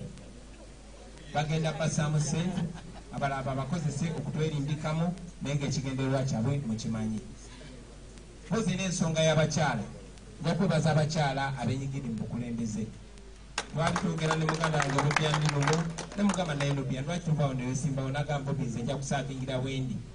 Naye ati mukyala we yatusanyusa n'agamba okay, mumusaavingira we muli mu Robert style, nze kamba yingiremu, weebale nnyo maama. Abakyala abalala mwenna abali wano n'abatali naffe leero, njagala ebigambo bino mbimaleyo bagenda okutuuka munda nga tubimazeeyo. Kadooza ne bwenkema, mwebale nnyo, mwebale ddala. Omukulembeze waffe wa buliddewo, era ndowooza kumwe mwena mubadde mwebuuza nti is our president safe? Is our president safe? Ebya president waffe okubeera safe tubyebalize Mukama Katonda. Nze nsiba nkyogera nti okuva omukulembeze waffe Robert Kyagulanyi Ssentamu aka Bobiwine we yawona okufiira mu Arua, Mukama Katonda yatuyamba n'amuwonya okufa kuba realistically essasi lyali liri meant for Bobiwine. Essasi lyali liri meant for Bobiwine. Essasi lyali liri meant for Bobiwine. Newe yalemwa police we yalemwa Namagye we galemwa military SFC we yalemwa Mukama Katonda yatuwonya olunaku olwo ye Mukama Katonda y'omu agenda tuyamba sitwageno egguke kuba realistically all we are doing is the right thing. We have not hurt anyone like how these guys are doing. We have not hurt anybody. People power oba national platform taina muntu n'omu gwe yali ekubye ejjinja, taina muntu n'omu gwe yali ekonye nti emotoka y'aba people power yakonye omwana nti oba Bobiwine ayina gwe yavumye nti oba ayina gwe yagize. Musajja wattu bazze kuli bavumye, bakoze buli kikolobero, bayagadde okutta, you know, mwe mulowooza Mukama Katonda naye talaba. So let us not give up. Let us not give up. Let us continue riding on trails of hope, and one day we shall overcome. I tell you, one day we shall overcome. Someone in the comments here was asking for the number for Mudaku Muda. The number ya Mudaku Muda you know kubanga wajikwata mutwe. Izi number zina tubeera mu mutwe eri 0703 63 63 63. Ina kubeera mu mutwe kugamba liberenga linnya lya Bobiwine Kyagulanyi Sentamu Robert erigenda okubeera ku ballot paper.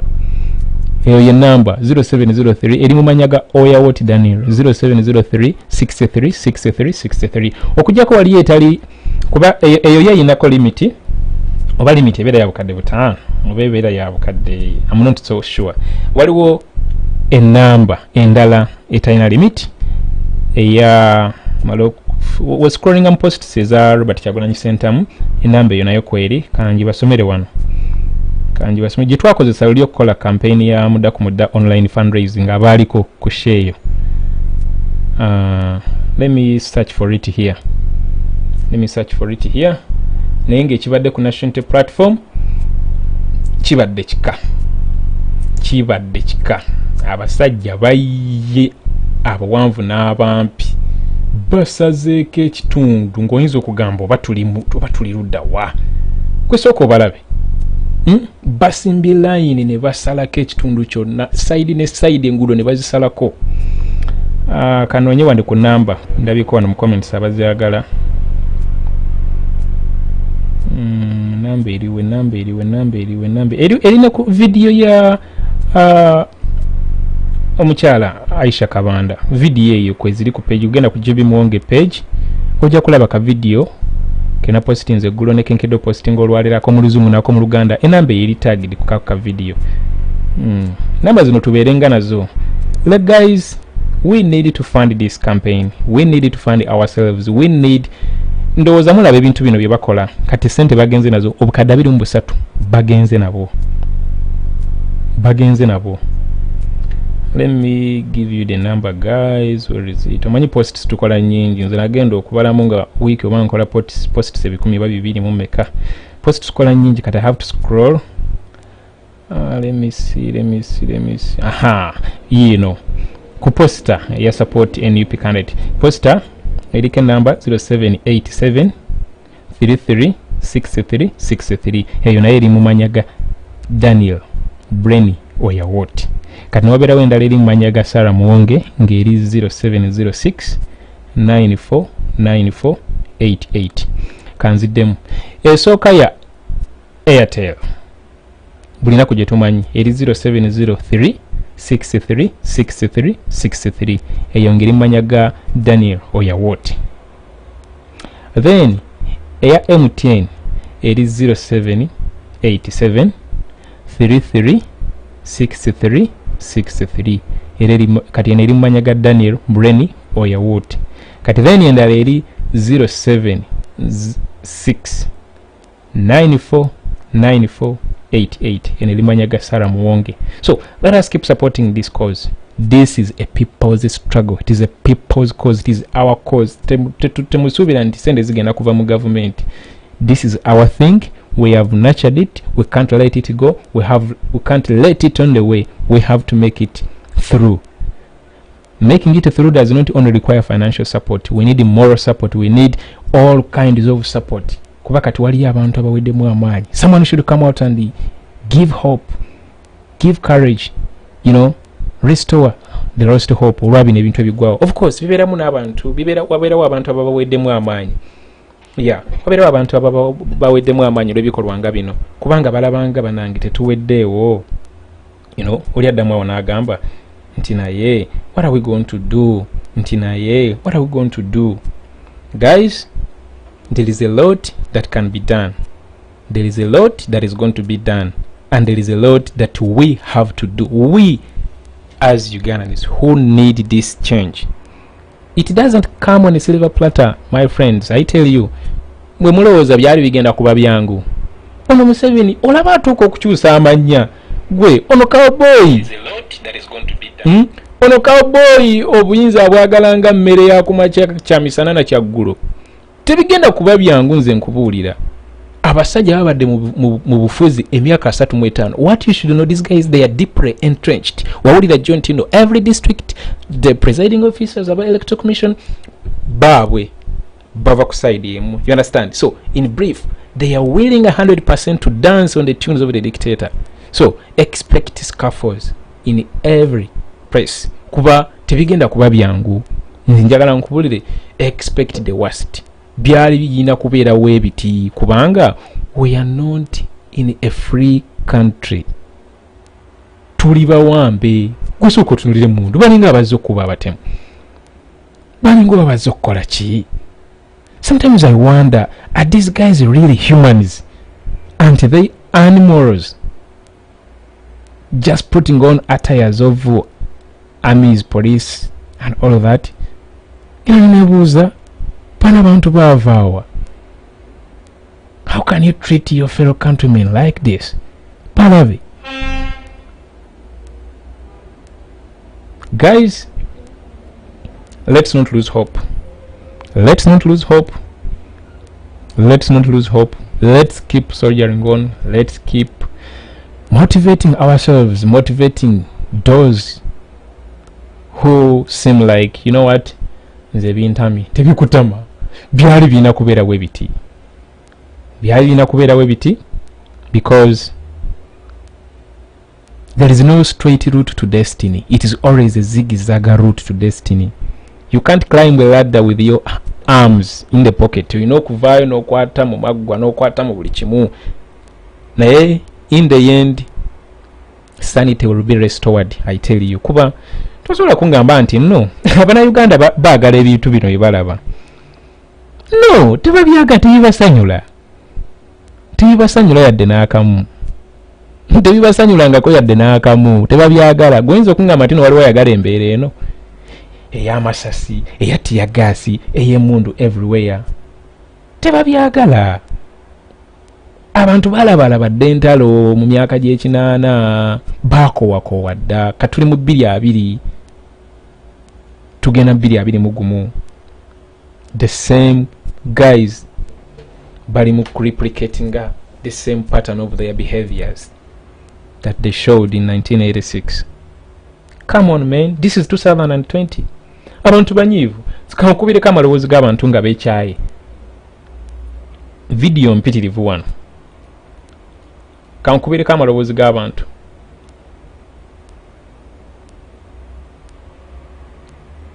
Kandeete wano abakyala kansooke n'ekyuma kya Yesu.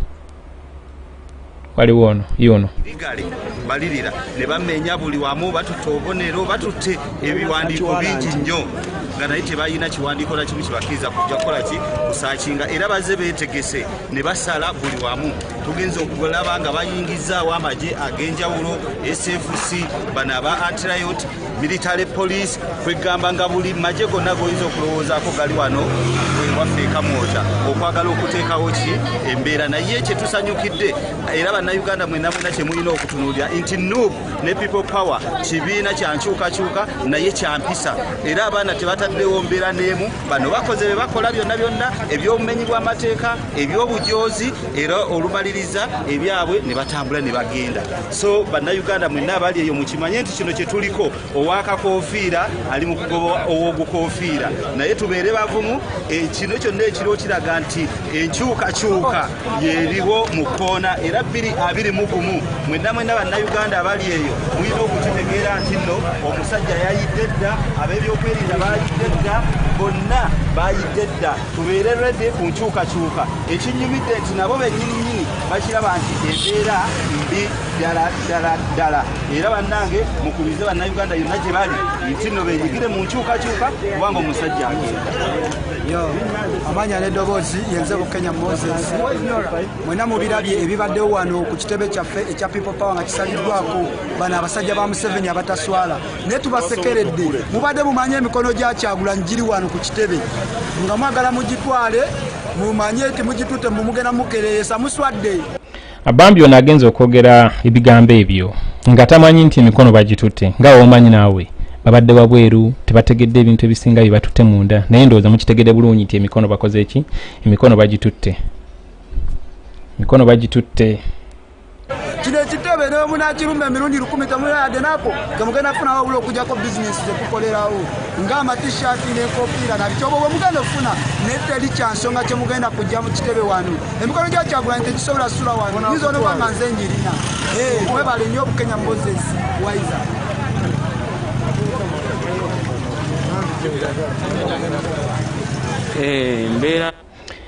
Ya abaana obusungu bungi butufuna ebintu bikwasa obusungu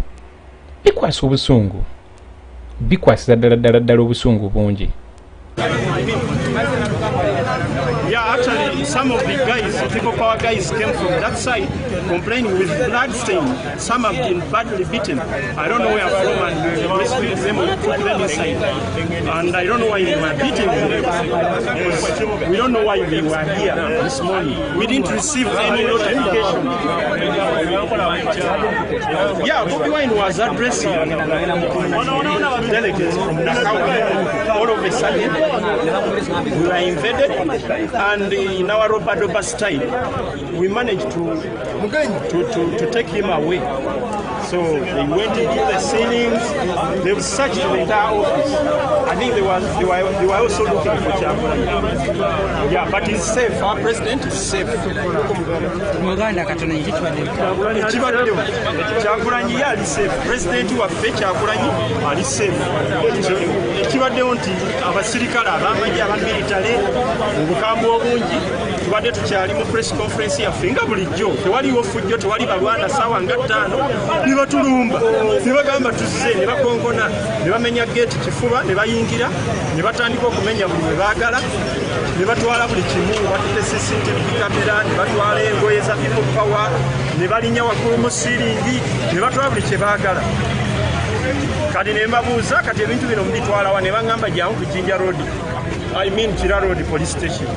Ne mbabuuza saaki waranti yaki nti bino tubikoze ku DP, tubikoze ku FDC, tubikoze ne ku NRM. Nze ne mbasekeera ne mbaga mutulimba main target yamwe badde wano National Unity Platform naye nga bo batidde buti batidde nnyo. Amanya Uganda ntege ekyuma kya Yesu.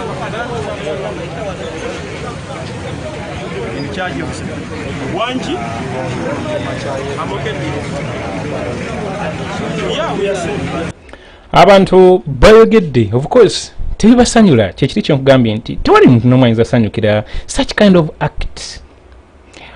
Kankuletereko abantu abalala era nga bayogera ku nsonga y'emu.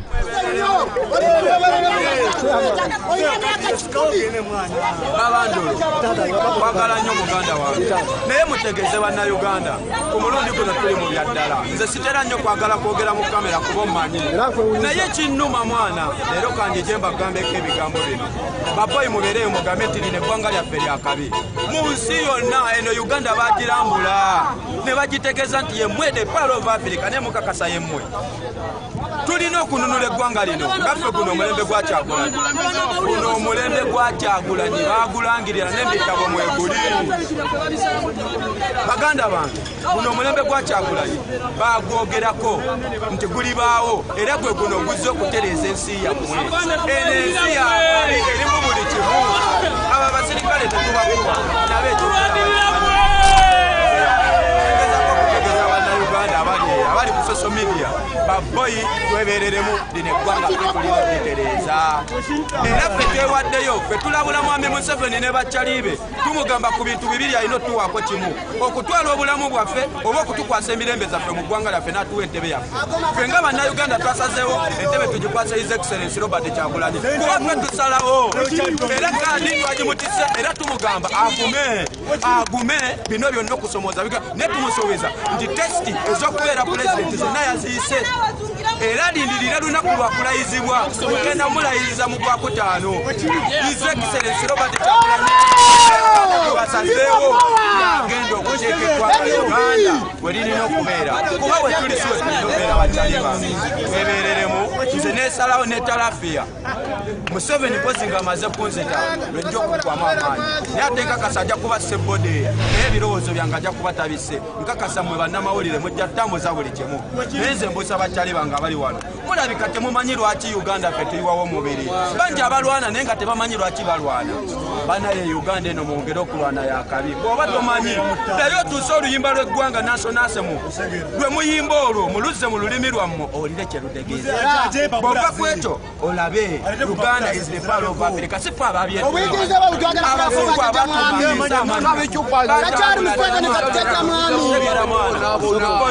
bino bye tulimu bya ddala bakyali bange si byakuleekaana nti woowe nedda tuli mu bya ddala tulabula mwami Museveni ne bakyalibe kuba nze nkakasa Museveni entulugunya gyatulugunyamu bannayuganda labika sina munnayuganda singa yali munnayuganda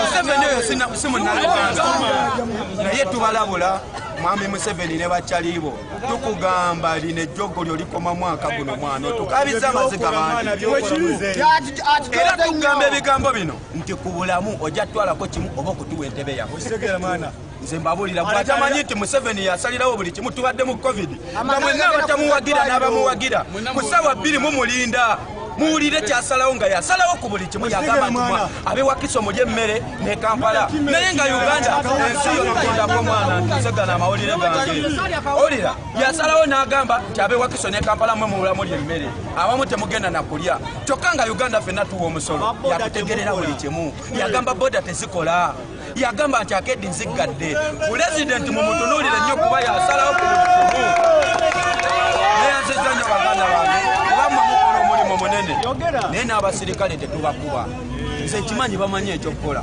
omwana asindise mesagi wali n'amasirikale n'akaaba amaziga naye ng'ayambadde yunifoomu n'akaaba ng'alaba Uganda siwe eno okubeera mwe mulaba abali wano okiwulidde ekyo nti omwana ayogedde message omusirikale n'akaaba amaziga kiki ekitegeeza abantu bano babakako okukola ebintu bino nyenze ngamba lwaki tebeetegerera bo nga bo kuba abasinga balina emyaka 3, 28, 35 bavubuka lwaki tebeesalirawo bo nga bo lwaki bakkiriza okukozesebwa kuba bano abasajja essaawa yonna bagenda but bagenda mwagala genda nabo mwagala genda nabo nze simanyi oyinza kunkyankalanya bwongo nonzikirizisa ekintu ekikyamu ekyo nakigaana nanti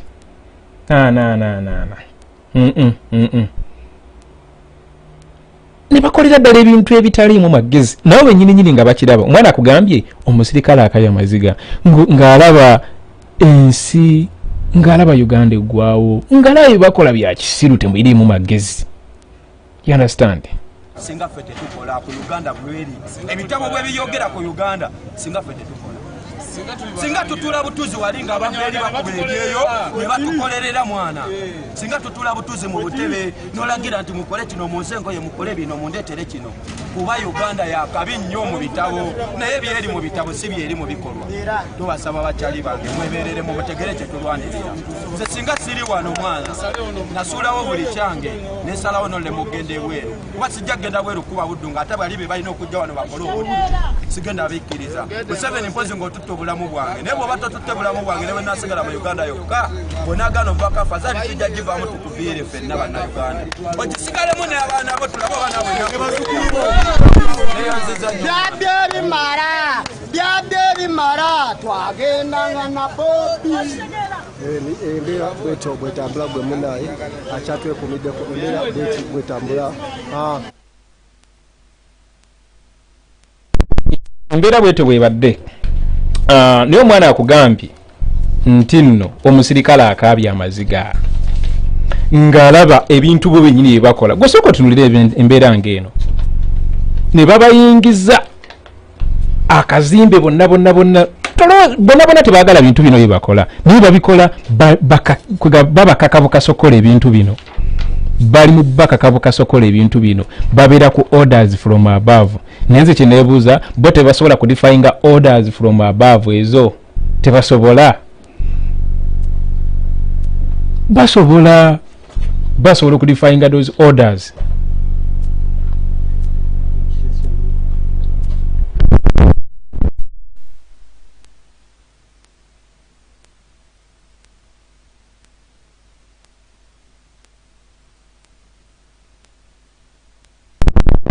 bweti embeera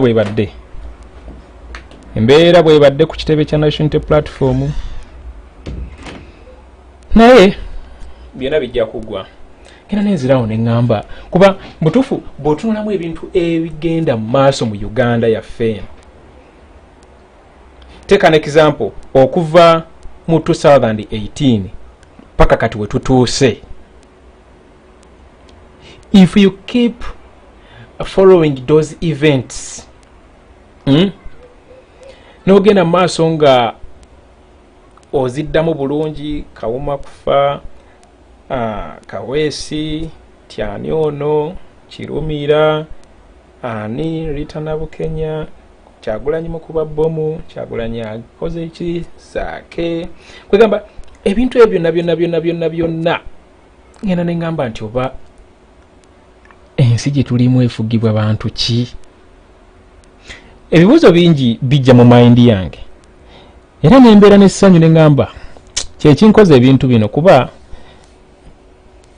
ninza olunaku olwo we lulituuka agawalayi bino byonna nga tebikyaliwo agawalayi ngono bujwanga alina takyaliwo nziraawo ne ngamba naye Mukama Katonda tuyambe kitegeera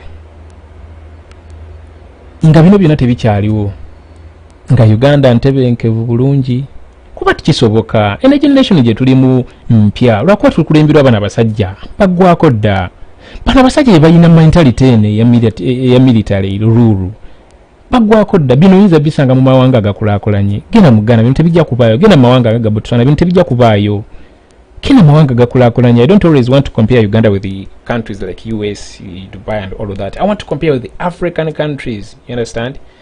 Bino tebiriyo kyekinkoze ebintu bino nempostinga abaana bamu ne bagaana ejjebbi teweebaka jebbi buli kiseera abeera live and all of that munange sigamba nti no mbeera live nga njagala okubeera live nze olumu ne bakasaawa 8 gwa kiro 9 n'enzukuka essaawa emu nenkebera ki ekigenda mu maaso kakyakaguddewo kati tulina ki wendabanga kigiranga nkuba ya artist live awo ne muziki gwa Kyagulanyi oguzizamu abantu ku maanyi oba ne basaawa 9 naye olunaku erukyanga siina kintu kya people power kyenkoze mbeera mpulira nyina ebbanja ddene nnyo era sometimes funamu obuzibu waliwo nafunamu obuzibu computer zange ne zishatinga down nawulira nga I'm not complete nga sikyasobola premieringa live nga sikyasobola postinga ne mpulira nga ninga gwe bajjeeko ekitundu kyange ku mubiri kuba I'm waiting for that time ng'ebintu bino byonna tebiriwo ngono bujwanga yenna agawala ayitaliiwo ng'okeera ku makya nga tosuubirayo bino putiya gaasi, tosuubirayo mazzi gabalagala kukuba, tosuubirayo disintimidation, nga tosuubirayo this kind of life kuba it is real, kisoboka. It is a living example in different countries across Africa. Kiraba gali ku video eno ng'otambuddeko nga toli mu Uganda, you can bear me witness, kisoboka okubeera n'ensi ng'ola nze banange ntambuddeko mu nsi ez'enjawulo yawulo ezimu, n'otambulako n'ogenda mu mawanga omwana mu Africa gengenda okuweerako example, n'ogenda mu nsi naye nga tolabako yadde mu poliisi akutte mundu, wabula nga bakutte bukwasizi batuuni, nga tobalaba na balaba ku ma street, ng'okulabako omujaasi nga kizibu, nga maybe during holidays nga abantu bagenze for holidays bali mu kumaaninga kibuga and all of that. Kisoboka tosobola okubeera mu Uganda ng'eyo. Nze kyekinkoze ebintu bino kuba I'm waiting for that time, ate nga nkimanyi etime eyo egenda kutuuka, etime n'ozukuka buli ku makyanga Robert Kyagulanyi Ssentamu ye mukulembezeewo tasobola kukola ono bujwanga kuba yes tebiri mu mentalite ye, simanye ebyo bimotoka. Man, let everyone do whatever they can. Let everyone do the little they can. Otherwise, let us not leave this struggle to a selected few. Let us get involved. Let us all get involved. If you can't be there on the ground to fully participate in the change that we badly need, at least lay a genuine helping hand to those who risk their lives, risk their faces, risk everything to be part of this revolutionary struggle. So, don't think that it's all about money, or it's all about your presence on the ground, or it's all about your active involvement physically. No, you can be of any help even if you are not practically involved physically, as in you are not supposed to be there. Wherever you are, be it America, be it London, be it wherever you are, you can be of any help. You know, you can lay any type of help.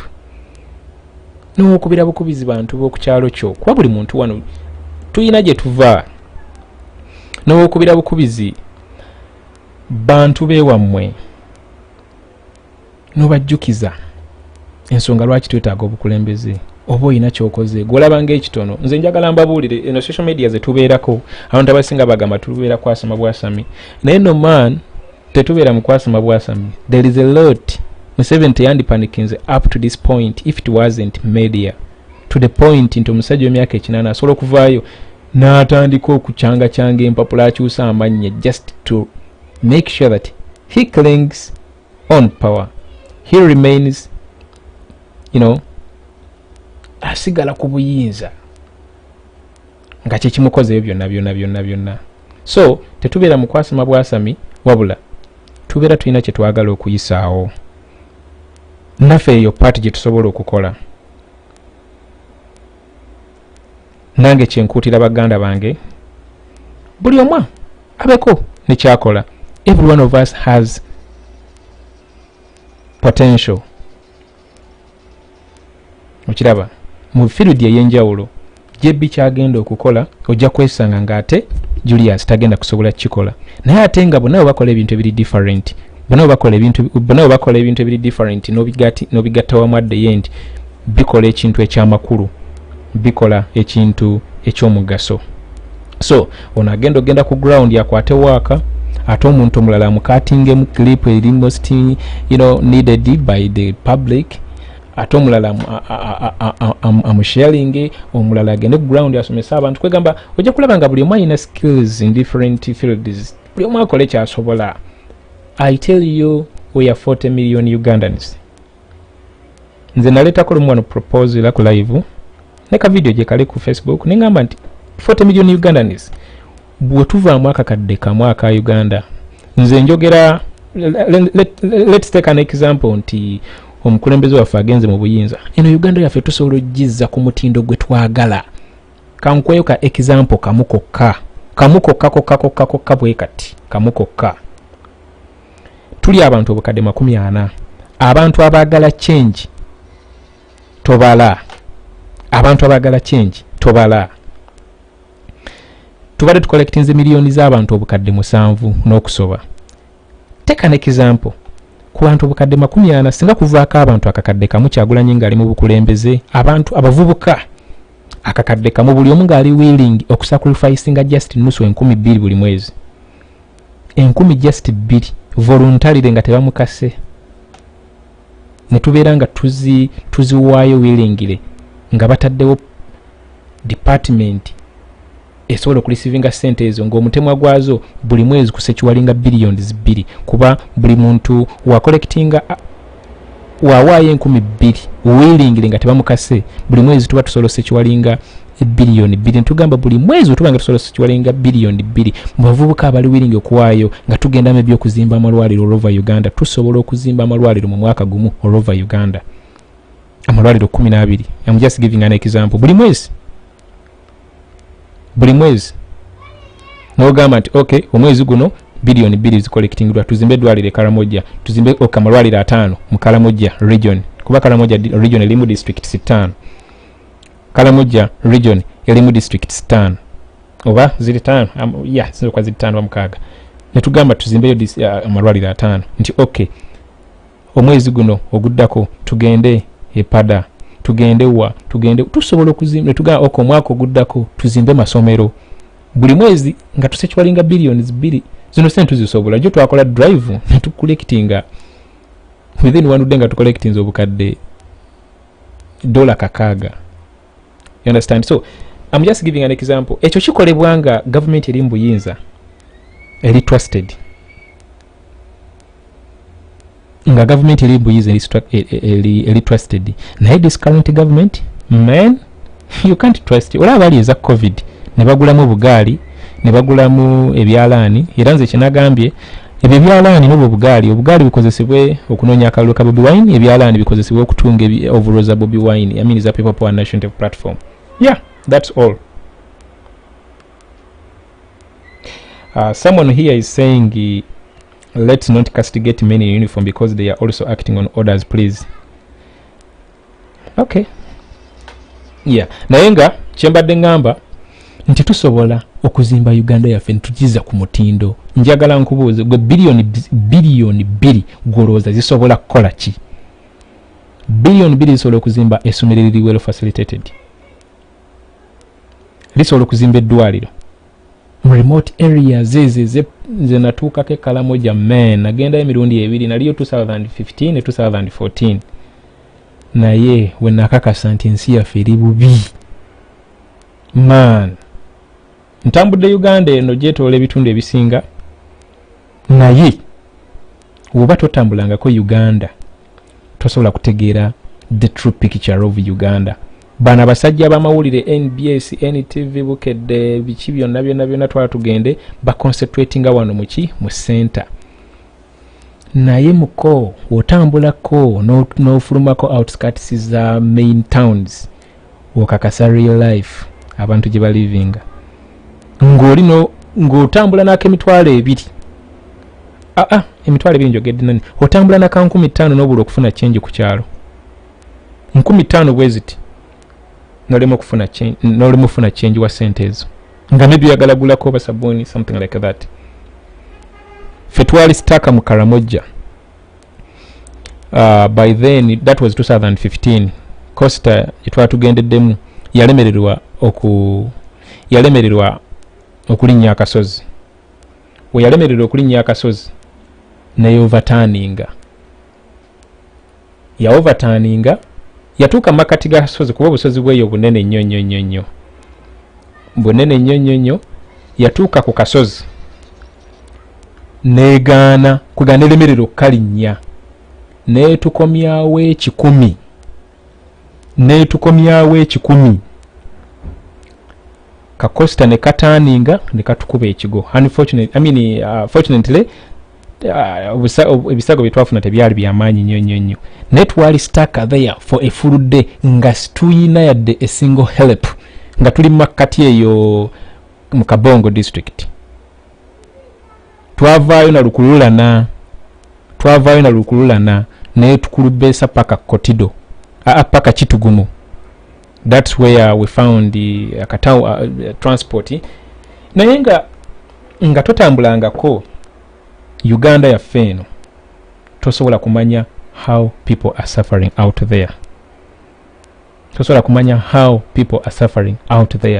Until when you start moving around country. Ate danga tunaba kutambula kwa kufuluma Uganda kutunula ko sendala zimide zitya.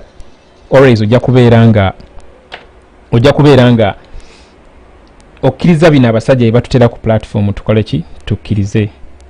Ojja kubeera okyawagira abasajja bano kuba tomanyi kirungi kiki ekina kibi kiki eki. Naye nga let's keep the spirit, let's keep the morale, let's keep hydrated of the struggle. Let's not give up. Bobiwine message jabadde akolanga police tenaba kuyingira. Nze njagadde nnyo nakagikuba emirundi nakajiwuliza emirundi mingi era ngenda gibaddiramu yiino.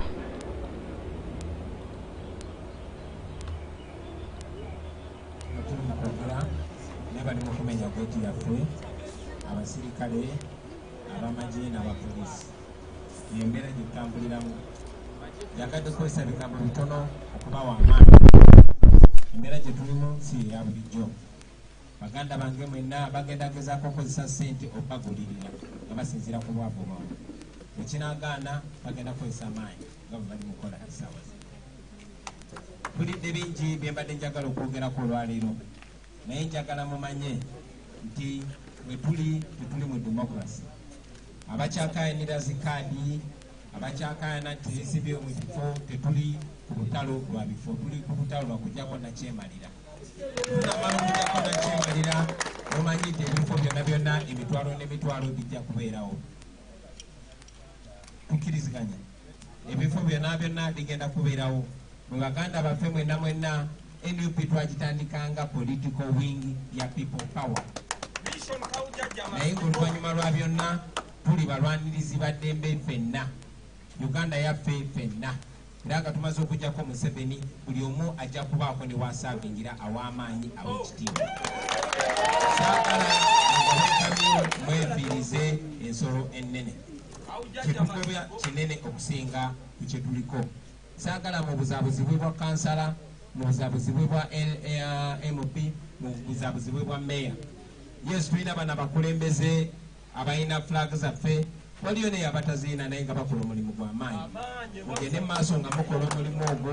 Kyetulwanirira kinene okusinga kadi y'ekibiina. Tulwanirira ggwanga lyaffe lyonna. Nga bwe bamenya okuyingira muno njagala abagenda okutuuka wano ng'ebigambo bye njagala okubagamba mbimazeeyo.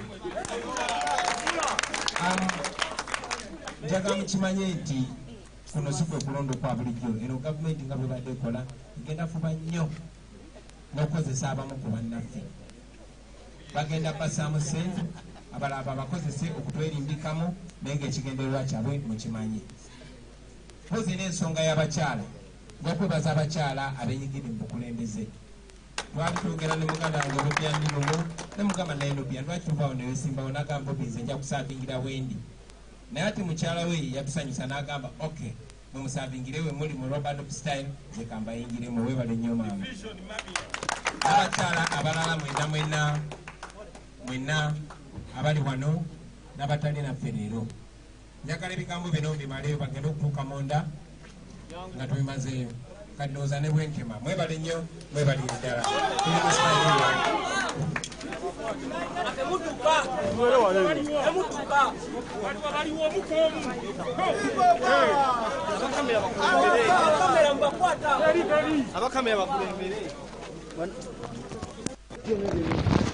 Poliisi emaze okuyingira munda tetumanyi lwaki.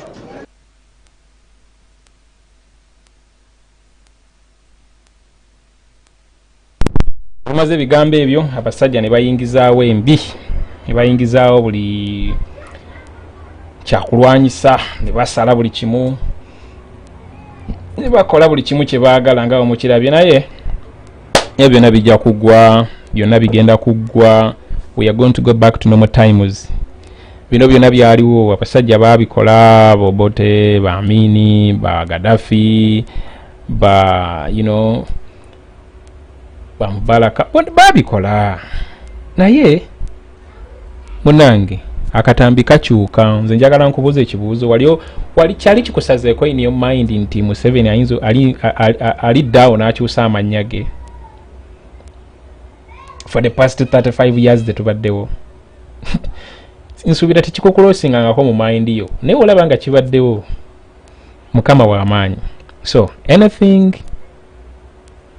that unfolds, it still lies in our interests. Kuba kati njagala nkulage nti emikono gino gye batutte ate kati amushuwa egigenda collecting bagigenda kuba ate mingi nnyo okusingawo, kuba people are even willing to voluntarily participate in collecting these signatures. I've been receiving messages here. Kuba ntaddeyo post nenga banange this time round, let us overhaul the 7 million that we are collected. Naye abantu bansirikira message JB tukoze tutya, emikono tugigira tutya. Of course emikono gino gibadde collecting banga mu bimanyi nti information emwe inakubeera classified nga si buli kimu kijja kujja ku social media okitegeera. Waliwo ebintu ebirina okukolebwa in a covert style. Si buli kimu kijja ku social media, si buli function inaabeerangawo nti tujjanga kujja ate ku social media tugambe nti kati kigenda okukolebwa kino bra and all of that. So team is already Joel nga bwakugambye zimaze okubeera nga ziri notified era zatandise dda okuddamu collecting emikono kuba ekigambisiza Joel ne team ye okugamba bana abaana abadde ba collecting emikono okuddamu okola process. It's just a backup plan. Nga ate ne case eri oku retrieving gire emikono gibatutte naye we kyagenda maaso kuba tuyinza okwesiba nti gire emikono bajjajiza. No, we can't rely on that alone. Expect anything. These guys can do anything. Ye yabadde intention yabwe kutwala mikono batuze moyo ping pong, batuze moyo buzanyo bwabwe nti ate kati emikono ebintu tukyabikutte tukyasobola byonna biri under investigation and all of that. To them oyo ping pong deadline eggweko.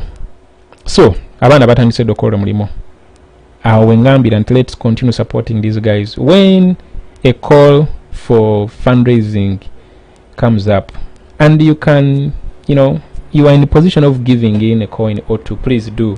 These are the kind of activities ezikolebwa behind cameras, behind closed doors. Katinga a million musanvu eza collectingidwa. Realistically, most of you didn't know about this move. You were just shocked to see, oh, this was going on already. Yes, it was going on already behind the cameras. So yeah, let's keep the morale. Let's keep kandabe omukulembeze waffe Robert Kyagulanyi oba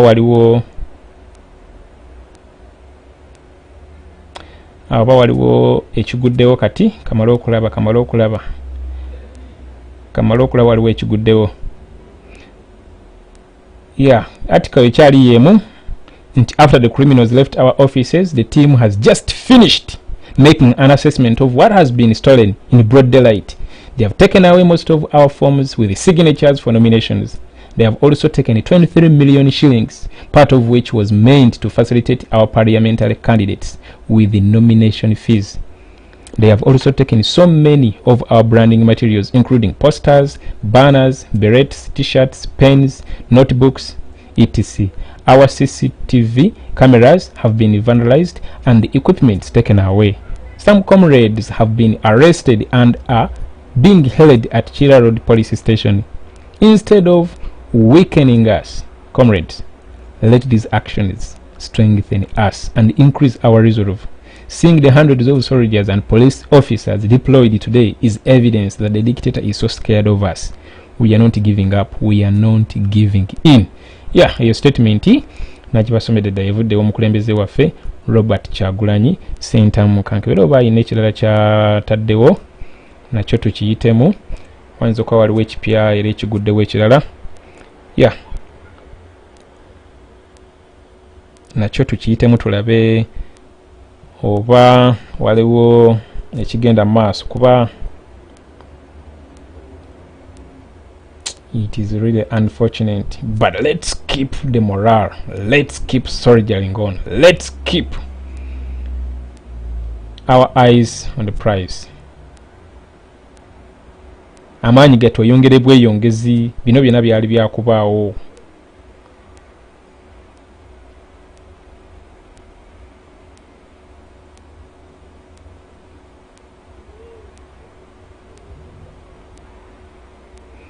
Okay, banange ndowooza tewali kirala kamba sibulire wano sigadde nze JB Muwonge. Tunaddamu ate in case of anything nyinza okukola era akalive akalala kuba ebintu bingi. Today tulina just kuzamba ntumanyi na kubawa updates ezigenda mu maaso. Oyinza subscribinga ku channel yaffe eno. This is our official channel. Jukira tulina Twitter account eri manya gegamu JB Muwonge, tulina Instagram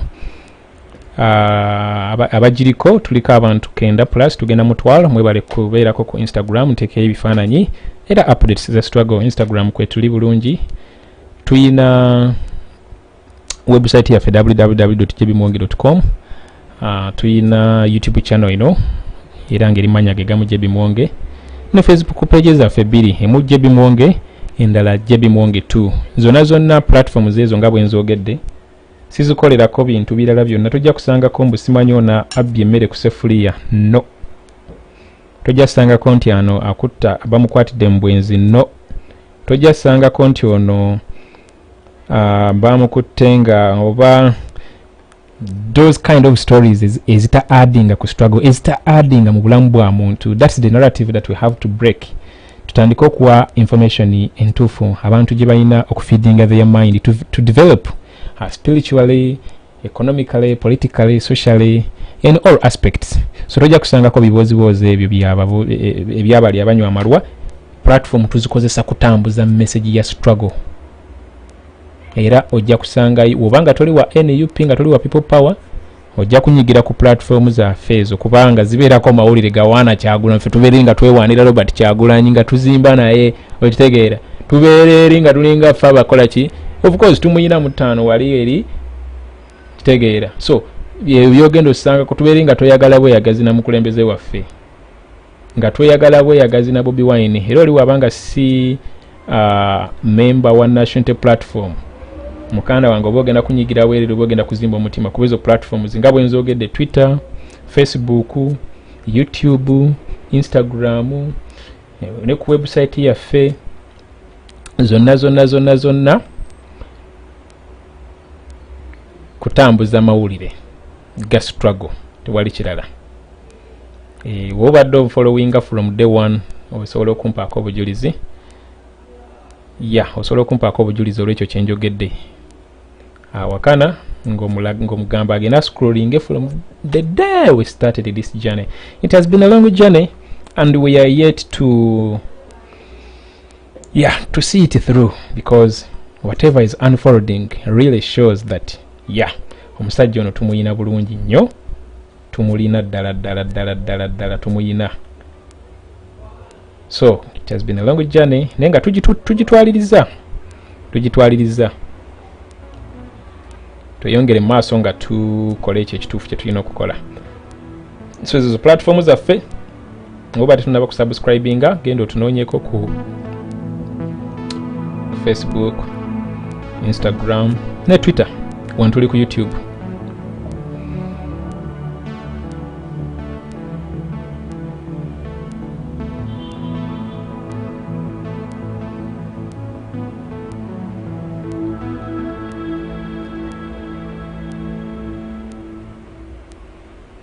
Okay.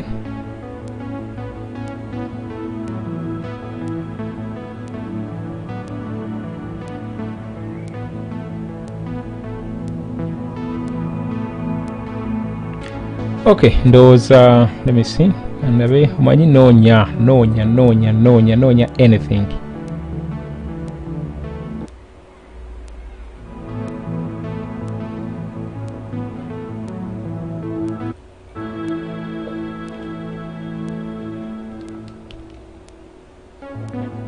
kunoonya anything.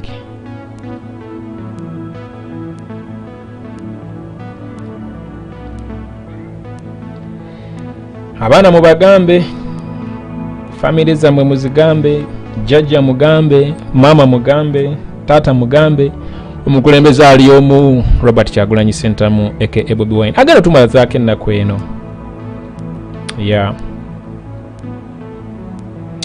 Kangira mbalekera ka instrumento kano katutwalirizeeko paka live eno wegenda okukola kyongino gijjako.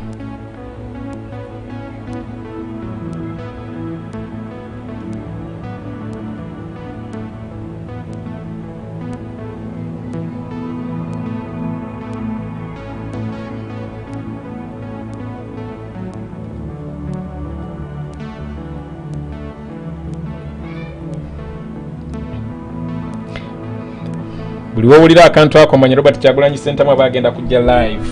Instrument eno mwena mugimanyi bulungi.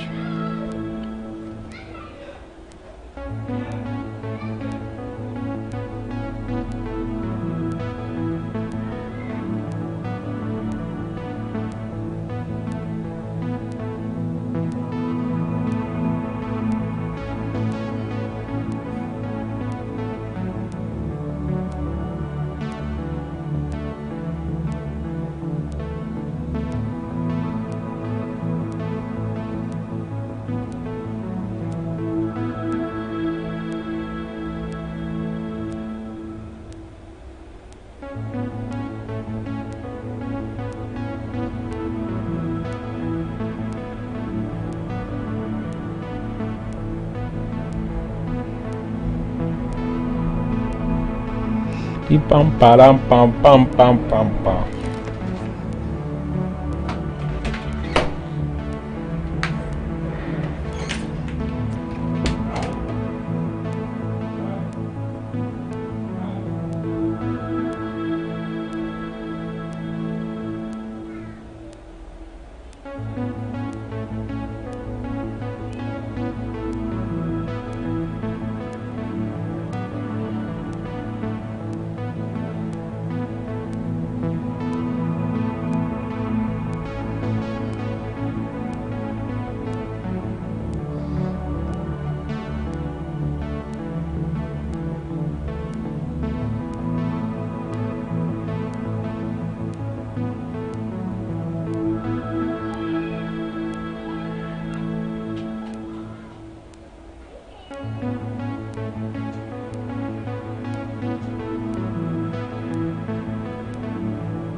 banange ndowooza live eno kanji ending ndowooza tutandike ka live akalala ebintu bingi ebyokukola ki bintu bingi ebyokwogerako olwala tugenda sula ku zi live nga tukola updates kyotalina kwerabira tewerabira ku subscribinga tubeere nga tuwera neno tukoleyo empire nga ya people power yokka